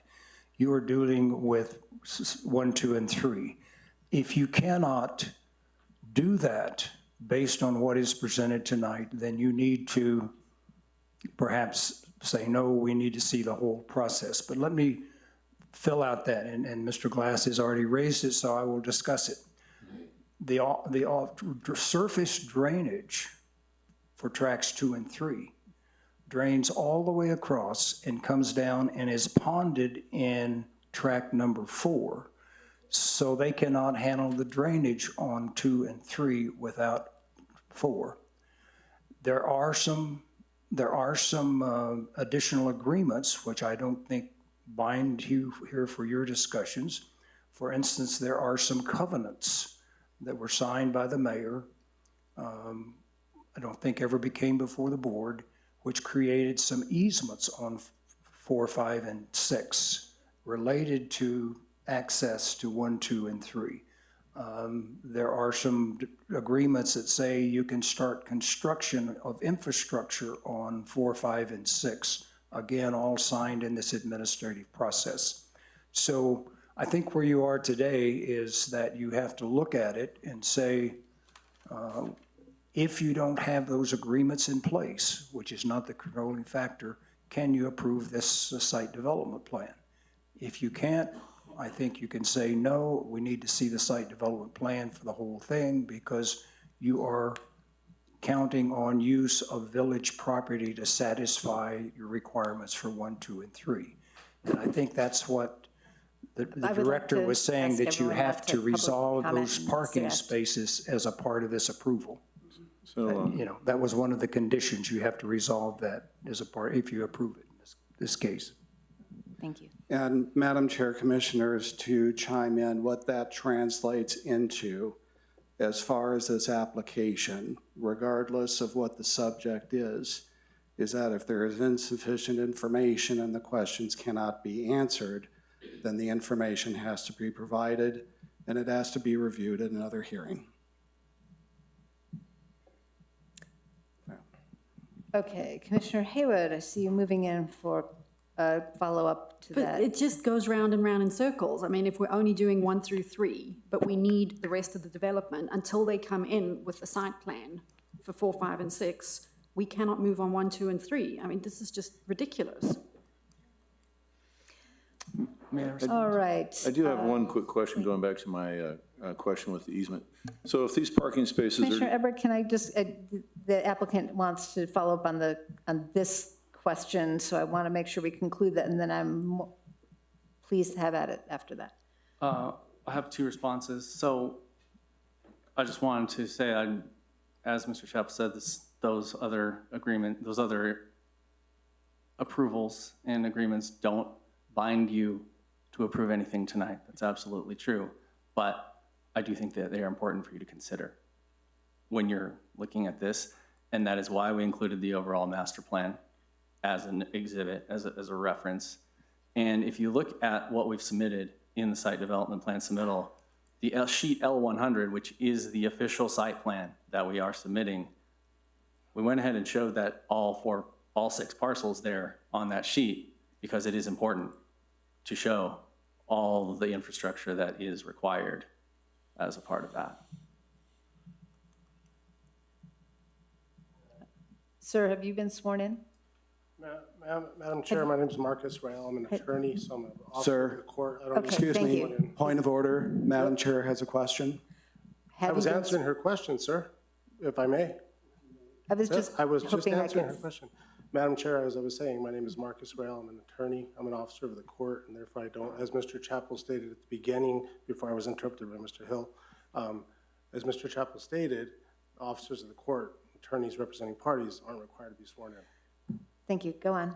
One of the biggest disservices that an attorney can do to their client, Madam Chair, members of the board, is to filter information. And what Mr. Chappell's doing is reading to you a portion of the paragraph of the settlement agreement. I'd like to read to you the beginning of that settlement agreement so that you understand what you're getting yourselves into, okay? The village agrees that all approvals related to the project, other than those outlined in paragraph C1 and 4 above, shall remain in effect, and no further action by Palindrome is required to act according to such approvals. This paragraph includes, but is not limited to, the on-site infrastructure permit approved by the village on August 30th, 2022, and the off-site infrastructure permit approved by the village on March 17th, 2023. He didn't read that line to you. He read to you the next line. He left out the entire beginning of that paragraph. One other point, if I may, Madam Chair, just to respond to an earlier question that Commissioner Tagliapietra had, and that is, you asked whether or not those letters are null and void. And let me just say this, and what take what I'm... What did you just say? I didn't hear that. I'm sorry, she asked earlier whether or not some letters were null and void. Oh, null and void. Yes. And I want to just tell you that Judge Lujan, in the trial that I did against the village, used those letters and the findings in those letters, specifically ordering me to put those findings in those letters into her findings of fact and conclusions of law in her order. And so I would argue that they are not in any way null and void. And I would just ask you to consider that when you are looking at those letters as well. Thank you, Madam Chair. One follow-up question. Would you agree that the utilities are a part of the plat review and not the site development review? I would say that utilities are part of the infrastructure permits. And as I read to you, Madam Chair, the village agrees that all approvals, including the on-site infrastructure permit and the off-site infrastructure permit, have already been approved, and that we can rely on those approvals. And so I would tell you that, in my opinion, that's part of the infrastructure that goes, underground to build up the entire site. and that's already been done. Thank you. Thank you, Madam Chair. Commissioner Edward? So going back to my original question about the easement or a lease, I guess I'd like to know, you're building these parking spaces, that's great, that's, you know, you're looking forward, you're moving, you're getting stuff done. But to the extent, if there's not an agreement in place, if somebody was to trip and fall on one of those sites, I mean, are these real agreements, or are they just permits that might feel like an agreement to use parking without compensation to the village, and or in a lawsuit that if somebody tripped and fell on those sites that we're not indemnified in some way? Because usually in those agreements, there's some degree of indemnity that is placed out or some sort of an insurance requirement. And so this gets into the aspect, you know, getting a parking agreement is not, you know, it's just dirt and, you know, concrete. It's more than that. And to the degree that those things aren't in there, then I would say that there is not an agreement in place. I'm not an attorney, but, you know, Joe Blow off the street, John Edward, feels like that there isn't one, because at the end of the day, I'll get named in a lawsuit and I'm going to have to defend it.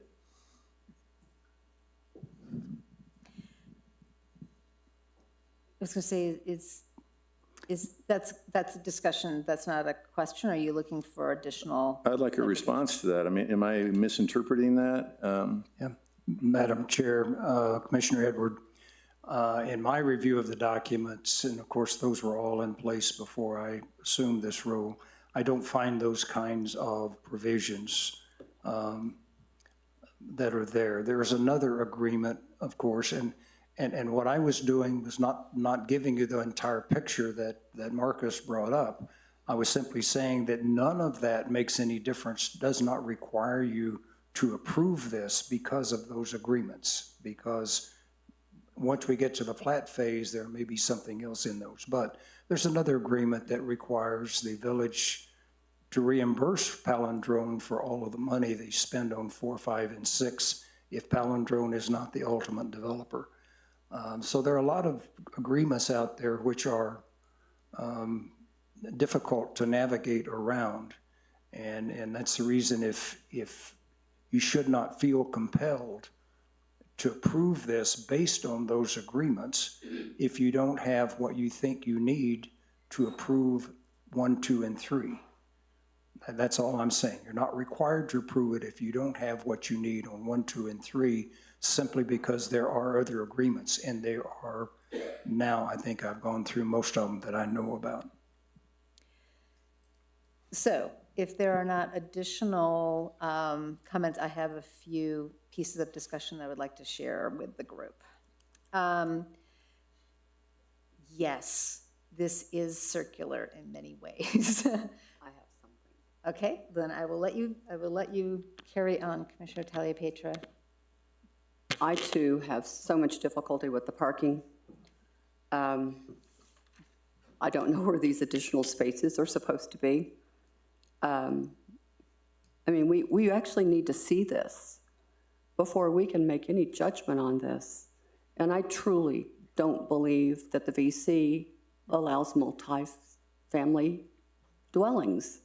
I mean, it seems very specific. We're banning duplexes. We're banning triplexes. We allow townhomes, but we don't allow anything else that would have multi-family residences in the village center. I just have a lot of trouble with this. I mean, thank you. You're welcome. Do you want to be last and be a I cat? don't have to be last. Well, why don't you should speak. You should speak. But I want to make sure that commissioners have an opportunity to, across the board, participate in the discussion. So I appreciate everyone's participation. I will say that the village center zone, when you talk about purpose and intent, we've heard a lot of it read tonight in various sections. But there are parts that are missing that are kind of important because they speak to this sort of, again, not necessarily sort of consistency or open to interpretation or potentially not open to interpretation. in the village center zone, it does state, in creating the village center zone, the village envisions a pleasurable destination for village residents to gather and shop, an area that can be utilized for public meetings such as markets and special events with a mix of complementary uses. Commercial development should be limited to those uses which are deemed to encourage pedestrian activity and draw large numbers of individuals to the area for the use of the general retail, restaurant, and service establishments. It doesn't end there, though. It goes on. And it says, to support the desired commercial development, the village center zone should be the highest residential zoning district in the village of Los Ranchos. That's not vague. That's a pretty direct statement of intent.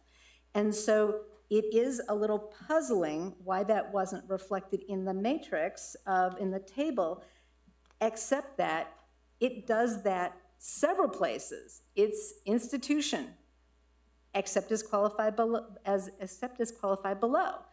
Food and alcohol, except as qualified below. And residential, it also says, except as qualified below. Not allowing single detached or triplex or duplex, as well as garage sales, estate sales, and home distribution parties, is it because of that statement. It should be the highest density residential zoning in the district, zoning district in the village of Los Ranchos. The townhouses, 24 units, dwelling units per gross acre times 6 is what, 144 units that at a minimum should be on this site. So I'm trying to put these two things together and see how they hold. So part of what we had in the earlier conversation was having Director Hill do an analysis of the materials presented by the applicant as to why they believe it is permissive for residential with the exception of these things which are conditional or prohibited. So we have a couple of ways we can do that. We can say, we asked for it, we're gonna move forward with the motion to approve and pass this forward to the Board of Trustees with that as an additional condition, that Director Hill provide that, but it's out of our hands, it's in the hands of the Board of Trustees. We can also pause and continue to December 10th and get that information so that we can consider it and use it. The other piece that I would say that piece in finding 2 needs to be added. We need to add, to support the desired commercial development, the village center zone should be the highest density residential zoning district in the village of Los Ranchos.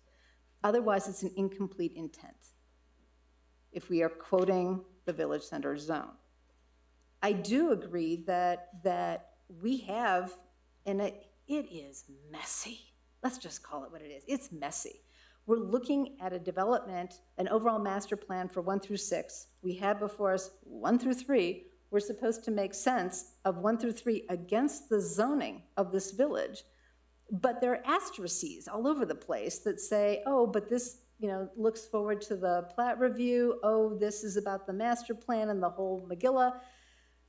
Who owns what? It is challenging.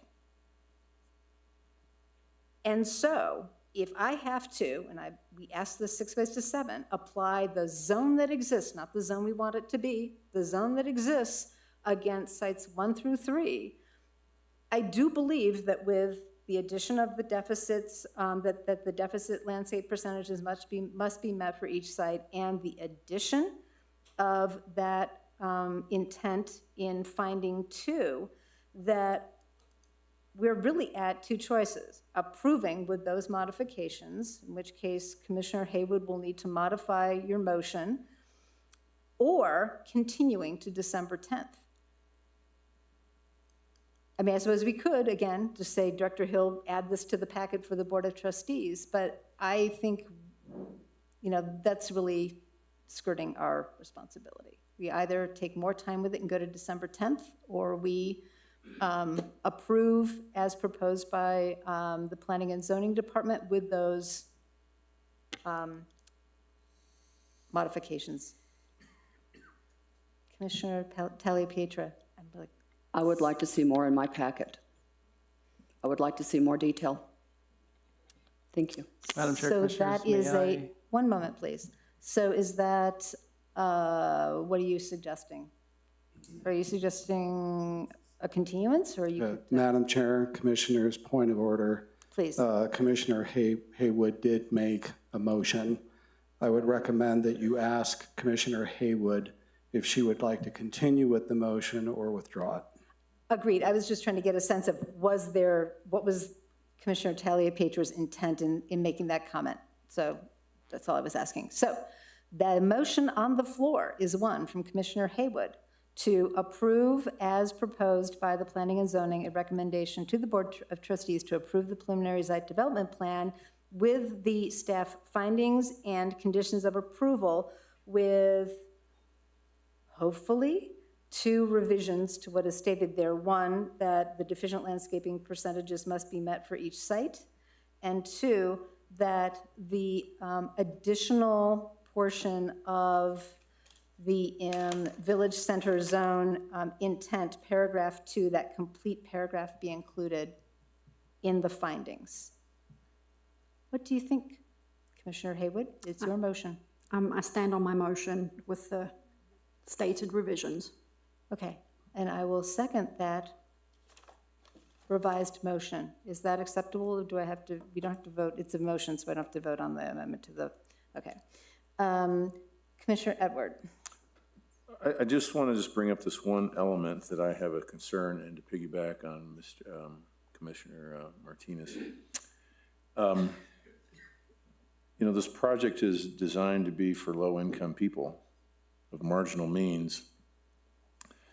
And so I close my eyes and I think of myself, and what does it look like to have a single parent trying to bring 2 or 3 little kids across 300 yards at night in the dark to get to their apartments because the grocery store and the hotel that's a high-end hotel has put down their foot and demanded that they have designated parking and that those people don't get to park anywhere near their apartments. And that's the reality of how human nature is going to play out. And unless, I'd like to know, is there a provision in this plan that forbids designated parking if it's open across all sides? Because it really defeats the purpose of supporting families that are not doing well economically to make them do that, because they're not doing it anywhere else in Albuquerque. And they shouldn't have to do it in the village of Los Ranchos. You get home at 8 o'clock at night, you pick up your kids from daycare. It might have been the second daycare that they were at that day, and they are not doing well. You're not even sure what kind of homework they're doing, and if you can even help them complete it. And they're trying to carry groceries or whatever else it is. You know, unless there is a provision in this thing that forbids this designated parking, that's exactly what's going to happen. And when I look through and I see what the intent was for housing in the village center, and I heard people talking about what the intent was, and you said at your last hearing, it was for senior housing, assisted living. Well, those people don't have cars. They don't have cars. It makes sense that 1 space per unit if you don't have a car, and you don't run into this problem. I got to tell you what, this reeks of going out and getting one form of financing and claiming this is the only thing that can be built and developed on this property. And I think it's extremely short-sighted, and it's a ripoff to the extent that these basic buyer behavior. I'd like to ask for some decorum in the audience, please. This is a motion in front of the commission right now. Thank you. You know, buyer behavior, there's classes in college you can take, buyer behavior in marketing. It's what you really do versus what, you know, what Madison Avenue thinks you're going to do or wants you to do. And this is how people live. Everybody in here cuts through the corner. Everybody here speeds. Everybody here parks as close as they can. They probably even have parked in a handicapped spot. So that is a real concern to mine. Maybe you know the answer, Makita. Maybe you know the answer, Mr.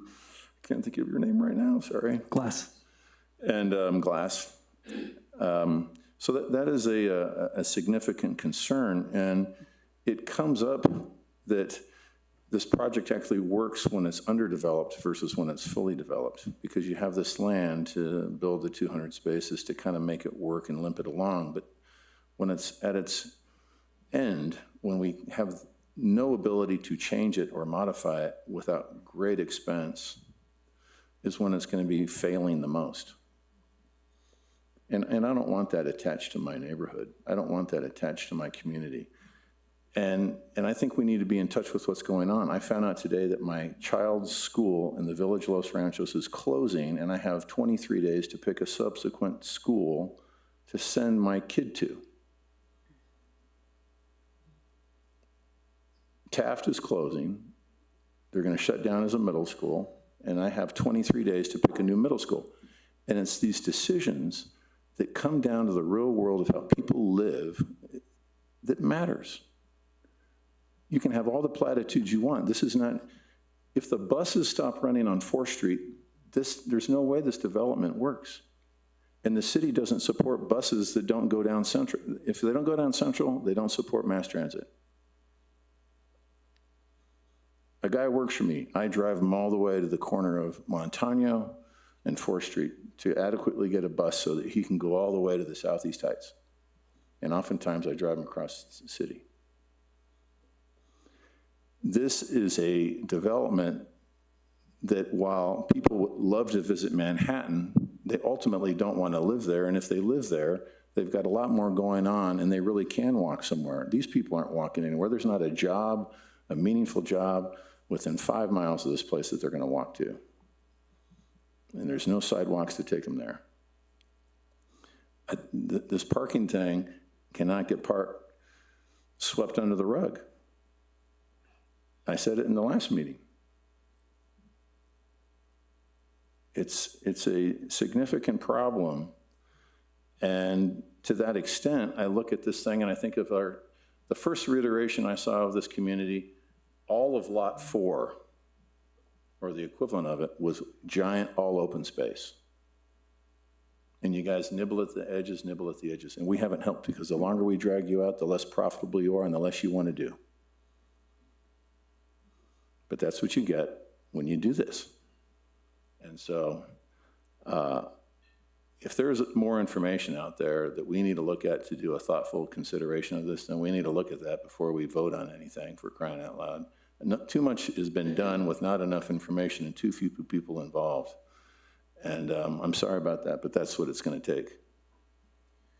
Follow-up, Commissioner Edward, I just want to make sure we're clear about what types of information you're looking for. Well, the information that has been brought up here at the meeting, I'd like to know about this parking thing. Can you tell me definitively, yes or no? Is there are they barred from restricting parking? Okay, applicants, please. I promise answer to the be question. brief, Madam Chair, Commissioners. It's a yes or no answer. Yes, the answer is yes. It's a recorded covenant, and if one of the other parcels were to put up a sign that restricted parking, it would be very easy to enforce. And that's a covenant that the village can enforce? Anyone can enforce it. Well, I've been told that the village doesn't enforce covenants. As a recorded covenant on the property, the lawyers can answer for sure, but I think any party who felt aggrieved could bring a suit against the owner of the parcel and say, Madam violated Chairman. the recorded covenant. Okay, Madam Chair, it's simply not a statement of the law. The village cannot enforce private covenants unless it is a covenant that is required as a condition of approval of the plan. This one was not. And administration of the covenants was specifically turned over to Trailhead at Chamizal.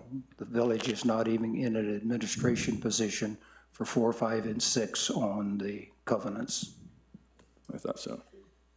okay, let's go. Commissioner Tagliapietra, and then I wasn't sure, Commissioner Haywood, if you had a comment after that, and Commissioner Martinez, do you? I just want to make sure I'm queuing properly so we can complete our discussion.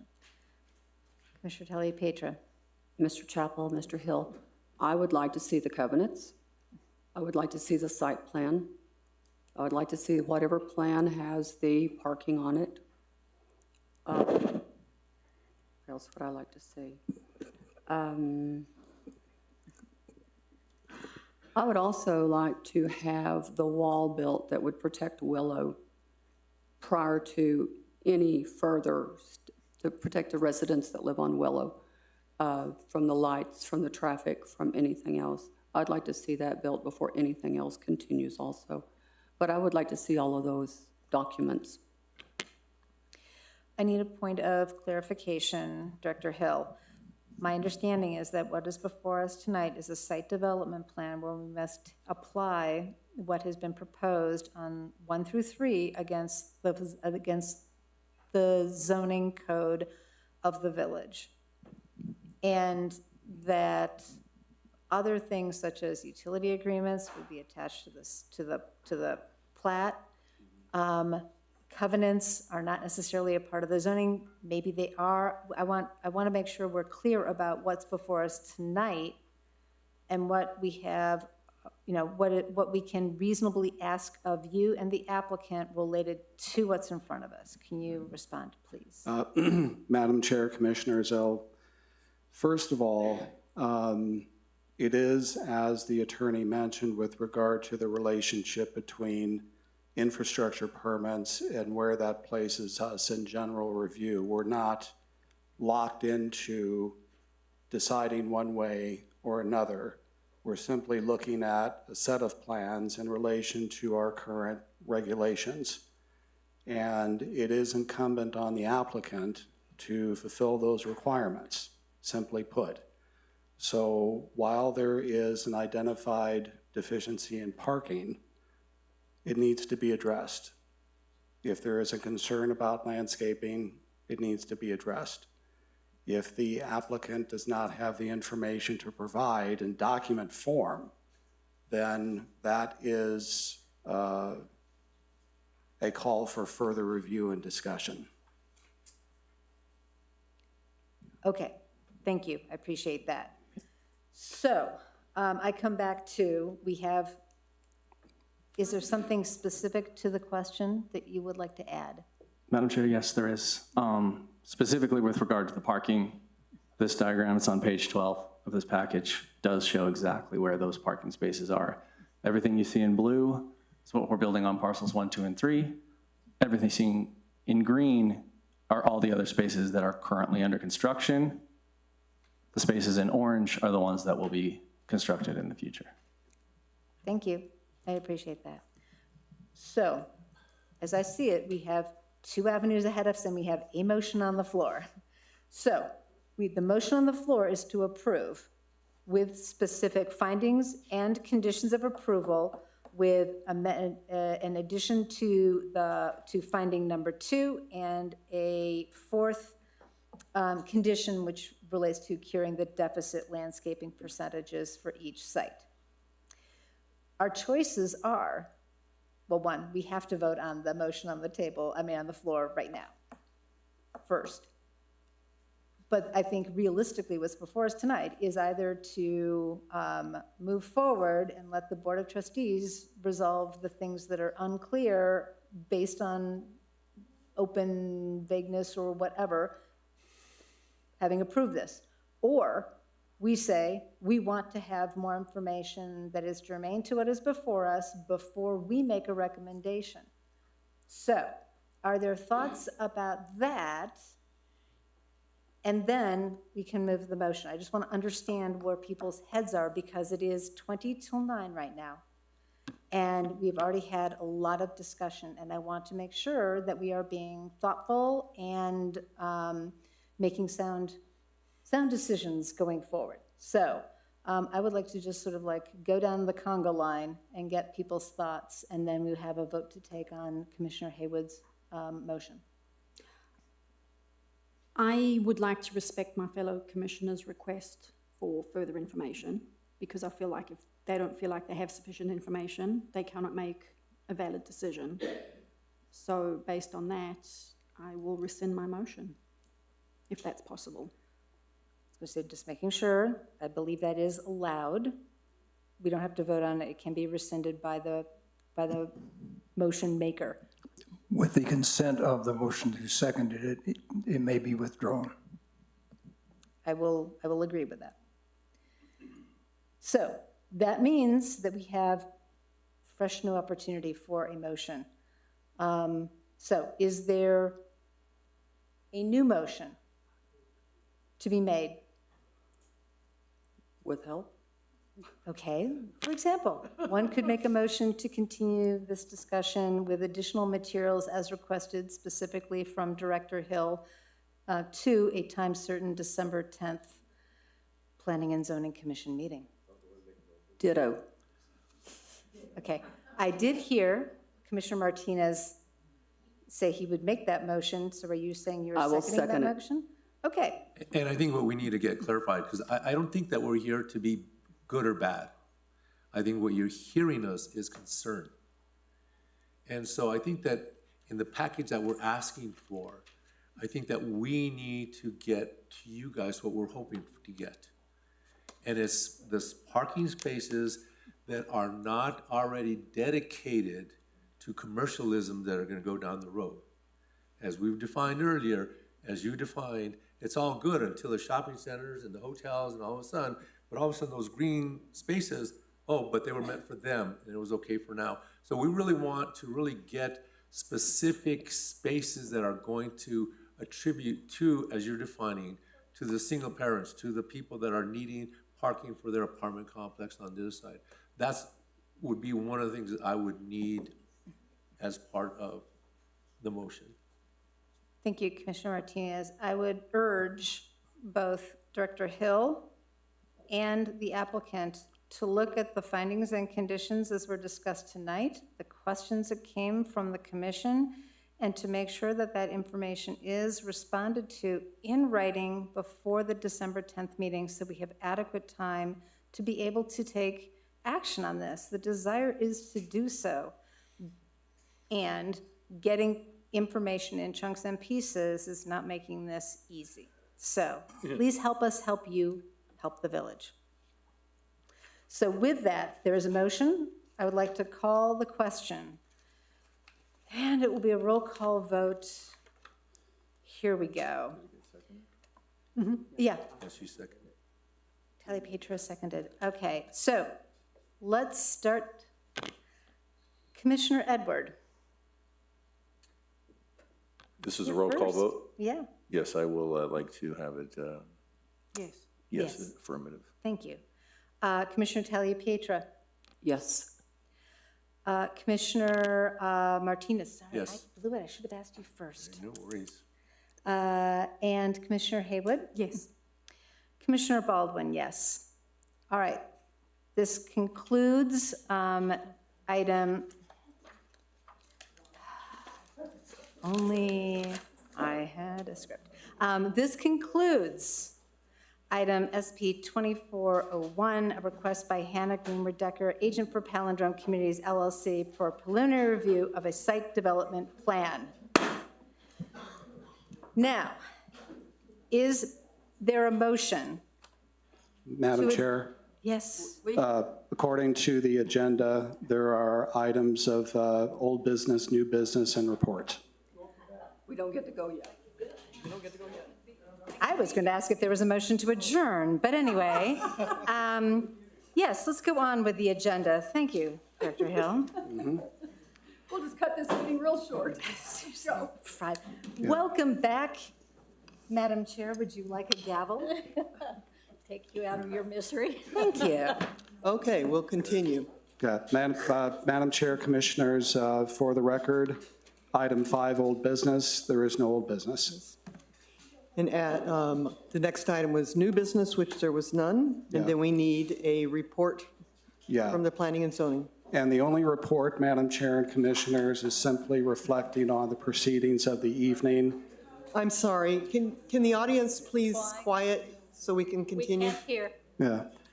The report is simply reflecting the proceedings of the evening. The matter has been continued with requests from staff to provide supplemental information that needs to be provided by the applicant. So that is the report for this case. All right. With that, then, we will go to Commissioners' open discussion. Commissioner Haywood, do you have anything you would like to bring up? Yeah, it's the whole procedural thing about our VC zone in particular, but the zoning ordinance and the master plan do not speak the same language. And that's the trap we've been caught in. Because the master plan specifically says semi-rural, rural, protect an oasis from urban development, and then the VC zone is urban to the nth degree. And personally, I don't like this palindrome development, but my responsibility as a commissioner is to uphold village codes. And as a village resident, everybody that's spoken to me, nobody likes it because it's urban. But we, as a village, have authorized a mechanism for urban development. So I feel we need to address that in the future. We need to reconcile this zone that nobody likes, that unfortunately probably nobody participated in when the thing was drawn up to begin with, or they didn't understand what they were getting into. And it's only when you get a development that physically shows you what you agreed to that everybody turns around and realizes what a disaster it is. It's a huge issue. And we need to address that sooner or later. I personally feel it's far more important than some of the other issues that we've put on your agenda in terms of dealing with, in terms of, walls and things like that. No disrespect to the importance of it, but this is an incredibly divisive issue. And the village has not done itself any favors by creating this atmosphere. Commissioner Haywood, do you think it would be beneficial if we had a workshop between now and the next meeting so we can address and understand more of the VC zone versus the C zone and just kind of a review so we can be a little more informed prior to the December meeting?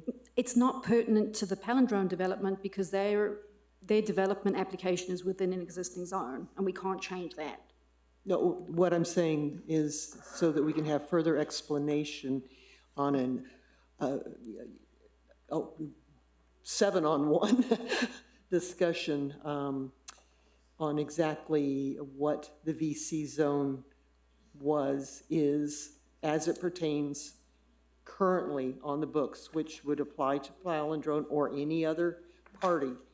I'll open that up to the floor. I mean, I personally feel like I understand what the VC zone requires, and I'm unhappy to say palindrome has delivered exactly that. Everything that everybody is unhappy with is completely legal within that zone, and we have no grounds to say no.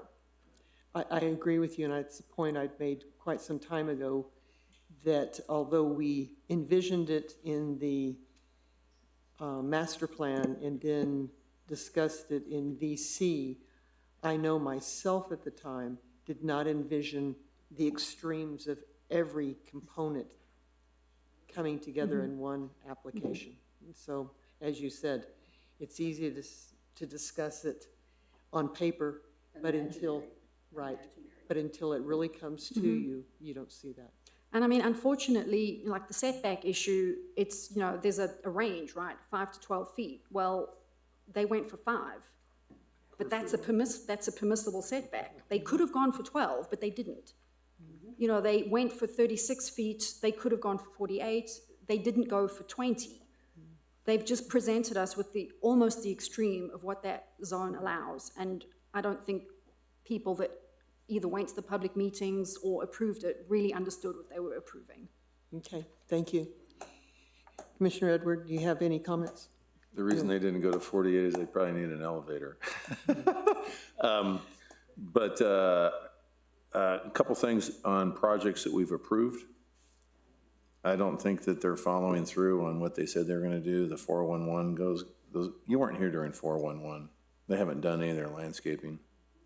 It does look pretty good. I mean, it's very tidy, well-maintained and stuff, but the landscaping hasn't been done. And then we also approved an arrangement for a little outfit at the corner of Roll and 4th Street. It's a distillery. And when you drive down Roll from Guadalupe towards 4th Street, they've got this outside lighting. It's like somebody's got their brights on. It actually makes it difficult to drive down the road heading eastbound when those lights are on. And there's 4 residential lots right there. I mean, that is a big collision that's about ready to happen. I stopped and said hello to the guy because I thought that the project was looking nice. And I mentioned it to him, and he acknowledged it. But I think that when we think about lighting and stuff like that, when it comes to these projects, wow. I mean, it is a course. It's really coarse. I still like the code enforcement guy. I know that somebody in the room doesn't like the code enforcement guy, but I like what they're doing because for too long, things haven't been done and taken care of. And then the other thing I would say is, we've got a school coming in next year at Taft. I found out literally they were supposed to have a meeting on Thursday to make a big announcement. They moved it to Friday. I was out of town. I couldn't come. I got a telephone call today. They're shutting down Taft. It's no longer going to be a middle school. And I'm supposed, my daughter is a dyslexic. You need special education. I need to make an educational decision in 23 days. And so they're all shipping it over to Taylor. And I think that the village is so far up their own kazoo, they don't pay attention to the people who provide the services to them in the way of the schools, the police, and the fire.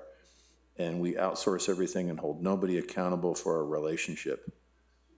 The village has no relationship with APS. They don't really care to, and we don't have any leadership that says we should. And if you take a look at the acreage of the amount of land in the village that APS owns and controls, it's meaningful. And I say it because they're going to put a school in there that's going to pull kids from all over the city. And you hear people talk about traffic stuff. And it's not going to be kids from the village. We want economic development. That's what it's going to be. And so the reason I bring this up is that very easily APS could say, hey, that's not going to work out. We're going to sell the land. Albuquerque already is a profit center to most corporations outside of our state. At one time, we used to have a lot of corporate headquarters here. 30 when I graduated from graduate school, only 4 now. And so just because you have a postal zip code doesn't make you a community. And we are lacking some significant leadership. Commissioner Drew. I know. What are we going to do about winter storm stuff? We need alerts. I know Jeff talked about it, but I signed up for the texts, but PNM really sucks at telling you when your power is going to come back on. They really suck badly with telling you that. So does Comcast. You sit here and my neighbors were freezing in their house. I am lucky I have a whole house generator. So I had them come over and I fed them dinner. But maybe within the text system that the village has now put out, maybe we could get messages like that. I did get the one that Osuna's going to be closed. Then I had to sit and read it and figure out which day that was going to be, or days that was going to be. But maybe we should do it for emergency things like this. That storm was, there were a lot of people without power. I don't know if the whole village was without power, but I know a lot was without power. The guy that repaired our lines over there said that our lines knocked out the Paseo del Norte substation, our lines over on 4th. So, it would just be nice to have a little more info.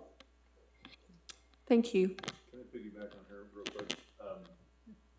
That brings up cell phones. That's the primary way that people communicate when they don't have the internet and the internet's down and the power's down. People could not communicate at all. even if you wanted to get the information. And I have brand-new neighbors. They moved into this area. They came from Puerto Rico, and they're like, we've come to discover that we can't have cell phones in the house that we live in or the street. And so to that extent, the village needs to, I think, have a thoughtful discussion and have a good zoning code on what it's going to take to instill a reasonable number of G5 cell phone towers, which are not huge. I mean, it could have been a lot worse. My neighbors didn't have power for 2.5 days. I mean, that's insulting. And so, and we didn't have the internet for, no cable. And so I just think that we need to be more thoughtful about getting some of these things done. And I'm talking to you like you're the mayor, but at the end of the day, man, maybe you should be the mayor, but He doesn't want that. but I think we need to be more inviting and allow these G5 towers. They're not the big, huge, massive ones. At-home occupations, if we want at-home occupations as a means to drive our economics of this village, it doesn't happen with the cell phone coverage that we have now. If I may just jump on that. Director Hill, it's been a number of years ago, and I think Mr. Chappell could probably recall that we did call in the major carriers in the past and asked them to provide coverage charts, and we challenged their service, and I think it's time for a new review of that. Yeah. Okay. Drew, did you have anything additionally? And I'll add that on a cell phone, I have to, if my Wi-Fi is down, I have to go stand in my backyard. So I'm there with you. So the day that it snowed and we had snow on the ground, I had to go and stand in my backyard. So yeah, I mean, we really need to do something with, and there's a tower over on Ranchitos, and I live just off of Nuevo Hacienda. There's no reason, really. Commissioner Barrow? I'll make a quick comment on that, but I have a whole different place to go. Yeah, we were out of power, and it was kind of nice in a perverse sort of way. No television, no phone calls, no emails that had to be answered. It was delightful. I actually had conversations with my husband, and we had a fire, and after we knocked all the snow off our poor trees that had leaves on them. So, point well taken, Drew, but yeah, good communication is necessary. Fortunately, we have a 17-year-old boy next door who knows everything because he goes out and finds out. So he came and told us. We had good communication thanks to my neighbor. Okay, changing the subject. Backing away from what was going on up here, and Mary and I were suffering with you silently. It is clear that many of our regulations and codes and so forth are vague, many of them outdated. I would like to recommend, and I believe this may be started on our level, but has to go through the trustees level eventually, and this is a longer term project, but we might want to back away and take a look at which codes need tightening, which codes need abandoning, and make it easier for those people following us to say, this is what the code says, it's very clear, you do not comply with the code, because the code is just too hard to comply with right now. Okay, that's all. Commissioner Baldwin. Thank you. 3 things. Although ditto on the cell phone stuff, I also have to stand on one leg and lean out the window kind of thing. So 1, the lead time for our packets. This is a struggle all across the world where they have packets and governing boards and recommending boards. Typically, though, the village staff have been really great, and I know you are committed to making sure that we have a week with the information. And a packet this thick was really hard to receive on last Thursday, particularly before a holiday weekend when people may have had plans like myself, and I flew in last night at 11 so I could be at this meeting. So I would urge the village to look at its processes and timelines to ensure thorough vetting, whatever's necessary to do that correctly, thorough material solicitation from all related parties, so that the Planning and Zoning Commission has a week to review before meetings. That's one. Two, absolutely, we need to get back to work sessions.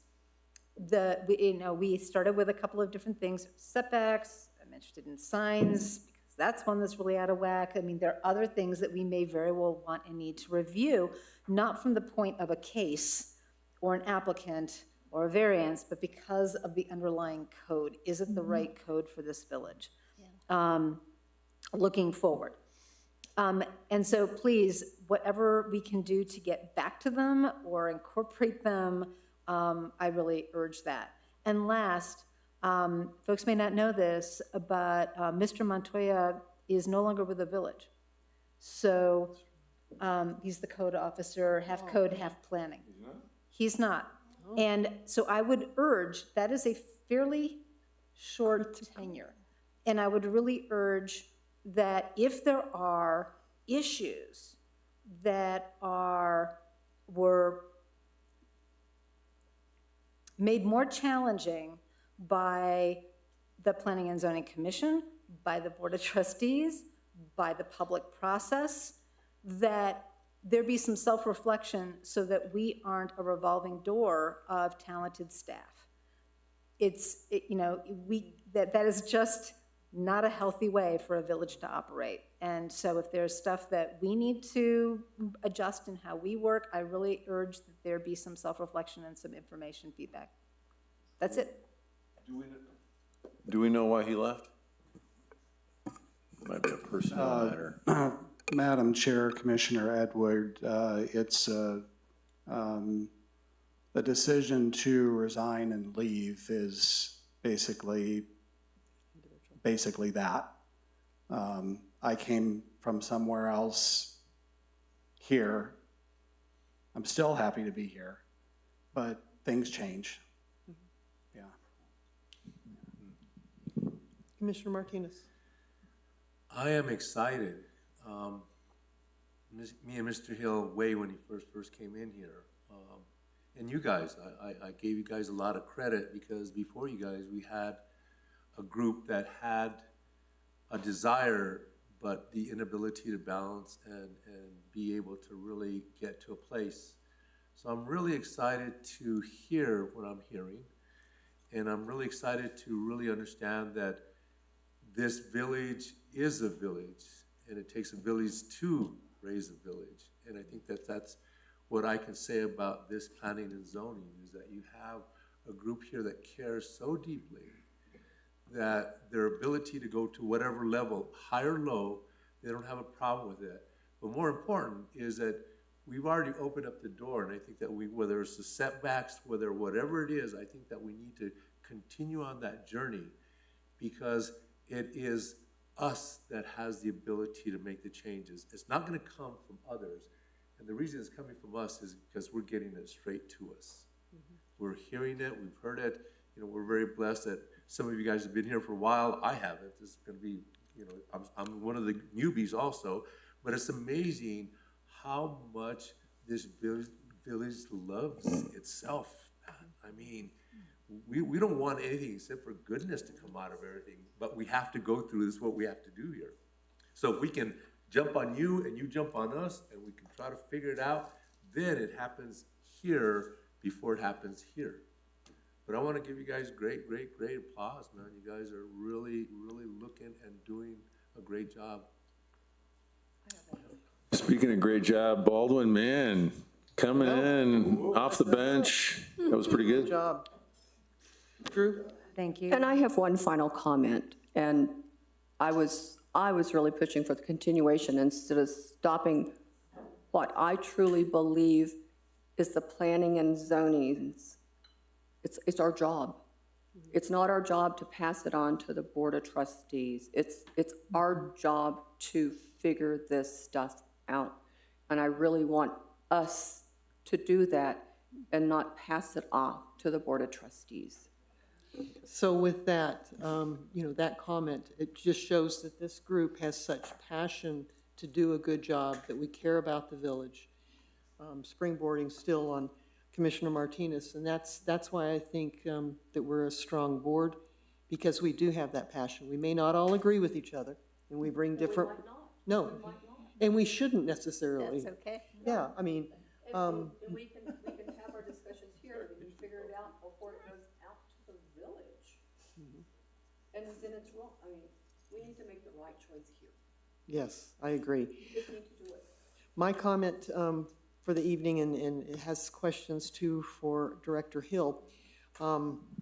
We heard Jeff Phillips talk about that there's a collection for all of the limbs. But let's face it, not everybody in the village has a vehicle that they can transport those limbs to the collection site.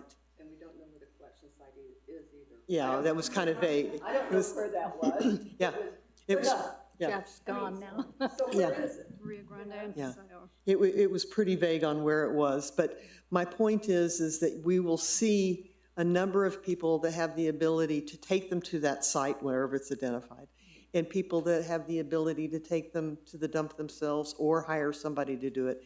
But we are going to see branches, limbs, bush pieces that are still sitting by the curbside for quite some time.